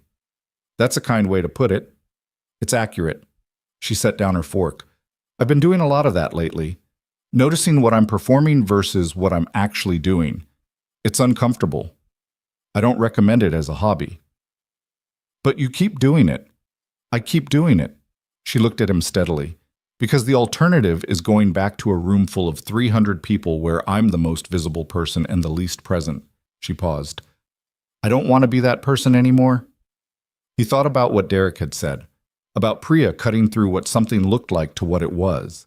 He thought about Emma threading cable through a suspension bridge tower with patient, uncompromising care. He thought about all the things that took time to become what they were going to be, and about how the time wasn't wasted, it was structural. You're not that person, he said. You haven't been for a while. She looked at him. Really looked, the way she had across the ballroom. But stripped of calculation now, stripped of the particular management that rooms required, just looking. Thank you, she said, and meant it the same way he'd meant it on the phone. They stayed at Ferris until 10. They walked out into the night air, which had the first real warmth of the year in it, the thing that happens in spring when the cold finally loses its conviction and you step outside and feel the change before you see it. They stood on the sidewalk. Can I tell you what I think? She said. Yeah. I think this is going to be complicated. Our lives don't overlap naturally. My schedule is a disaster. Your schedule is physical and early, and my company's projects have directly and sometimes adversely affected labor conditions on job sites in this city. And that's a conversation we're going to have at some point, and it's not going to be easy. She looked at him. I think it's going to be complicated, and I think it's worth being complicated anyway. I think you're right, he said, on all of it. That I'm right is generally a safe assumption. Don't push it. She smiled. The real one, the short one, the one she didn't perform. He walked her to her car and she drove away, and he stood on the sidewalk for a moment before walking back to his own truck. The city was out there in its nighttime form, indifferent and enormous, and full of buildings he'd helped put in the sky, and buildings she'd financed, and buildings that neither of them had touched, and buildings that were still the territory of some drawing somewhere, still waiting to become real. He drove to the Delgados to pick up Emma. She was awake, inevitably, because Emma treated sleepover arrangements as a suggestion, sitting in the Delgado's kitchen with Rosa Delgado and a plate of cookies, apparently in the middle of explaining the mechanics of suspension bridges to Rosa, who was a retired school teacher and had the particular gift of interested attention that good teachers develop and never lose. She's been telling me about cables, Rosa said when Liam appeared in the doorway. I noticed the bridge in her room, Liam said. It's not done, Emma said, but I know how the cables work now. The tension distributes the load. She said tension distributes the load with the authority of someone who has understood a thing and is pleased to have understood it. That's right, Liam said. Rosa sent them home with the remaining cookies in a plastic container. Emma carried it with both hands the way she'd carried her drawing home from school, flat, important, not to be jostled. In the truck, heading home, she said, How was dinner? Good. What did you talk about? A lot of things. She looked out the window at the passing city, the lights going by. A Saturday night in various stages of beginning and ending, the street a cross-section of the city's business, continuous and ordinary and alive. Dad, she said. Yeah. The bridge is going to be done by next week. I figured out the hard part. She paused. When it's done, can we show it to her? Sophia? He looked at the road. Yeah, Bug. I think we can do that. Okay, she said, satisfied, and looked back out the window. They drove the rest of the way in the comfortable silence of two people who know each other well enough that silence is a form of conversation. He parked in the driveway. Emma got out with her cookies. He got out and locked the truck, and they went inside. Into the kitchen with the light on. Into the particular warmth of a house that two people have lived in long enough that it carries them. Emma put the cookies on the counter and went to the table and looked at her bridge and touched it gently with one finger, checking something, confirming something. Then she looked up at him. "Good night," she said. "Good night, Bug." She went to bed. He stood in the kitchen for a moment and then turned off the light and stood in the dark, not doing anything in particular, just standing in his own house in the dark, which was sometimes a thing a person needed to do. Outside, the city. The buildings, old and new and in progress. The ones he'd worked on, whose frames he knew from the inside. The ones she'd funded, whose financing structures she could quote from memory. The ones that were still drawings. The ones that were nothing yet, just an idea, just the beginning of a question about what could be built and how, if someone had the will for it. He thought about the night of the gala, about the thing that had started with a pointed finger and a ballroom full of laughter, with a joke that had backfired in a direction nobody had been aiming for. He'd stood up in a room where he was supposed to feel grateful for the invitation, and he'd said the thing that needed saying, the simple, true thing, and he hadn't expected it to go anywhere. He hadn't been trying to start anything, but things started whether you were trying or not. He'd learned that from 20 years of watching buildings go up. You committed the first beam to its position and the structure began, and after that it had its own logic, its own requirements, its own direction toward completion. You didn't control it by refusing to begin. You controlled it by paying attention at every step, by knowing your materials, by being willing to correct when something was wrong and to hold when something was right. He thought about Emma threading cable through a bridge tower with patient, uncompromising care. He thought about a pipe fitter somewhere watching 47 seconds on a phone and crying without knowing his son could see. He thought about Sandra's voice when she said, "Nobody has ever asked me what a training facility upgrade would cost." He thought about Gerald Foss saying, "I'd have to think about it," which was the first real thing he'd said in 11 years. He thought about Sophia standing on a sidewalk saying, "I think it's worth being complicated anyway."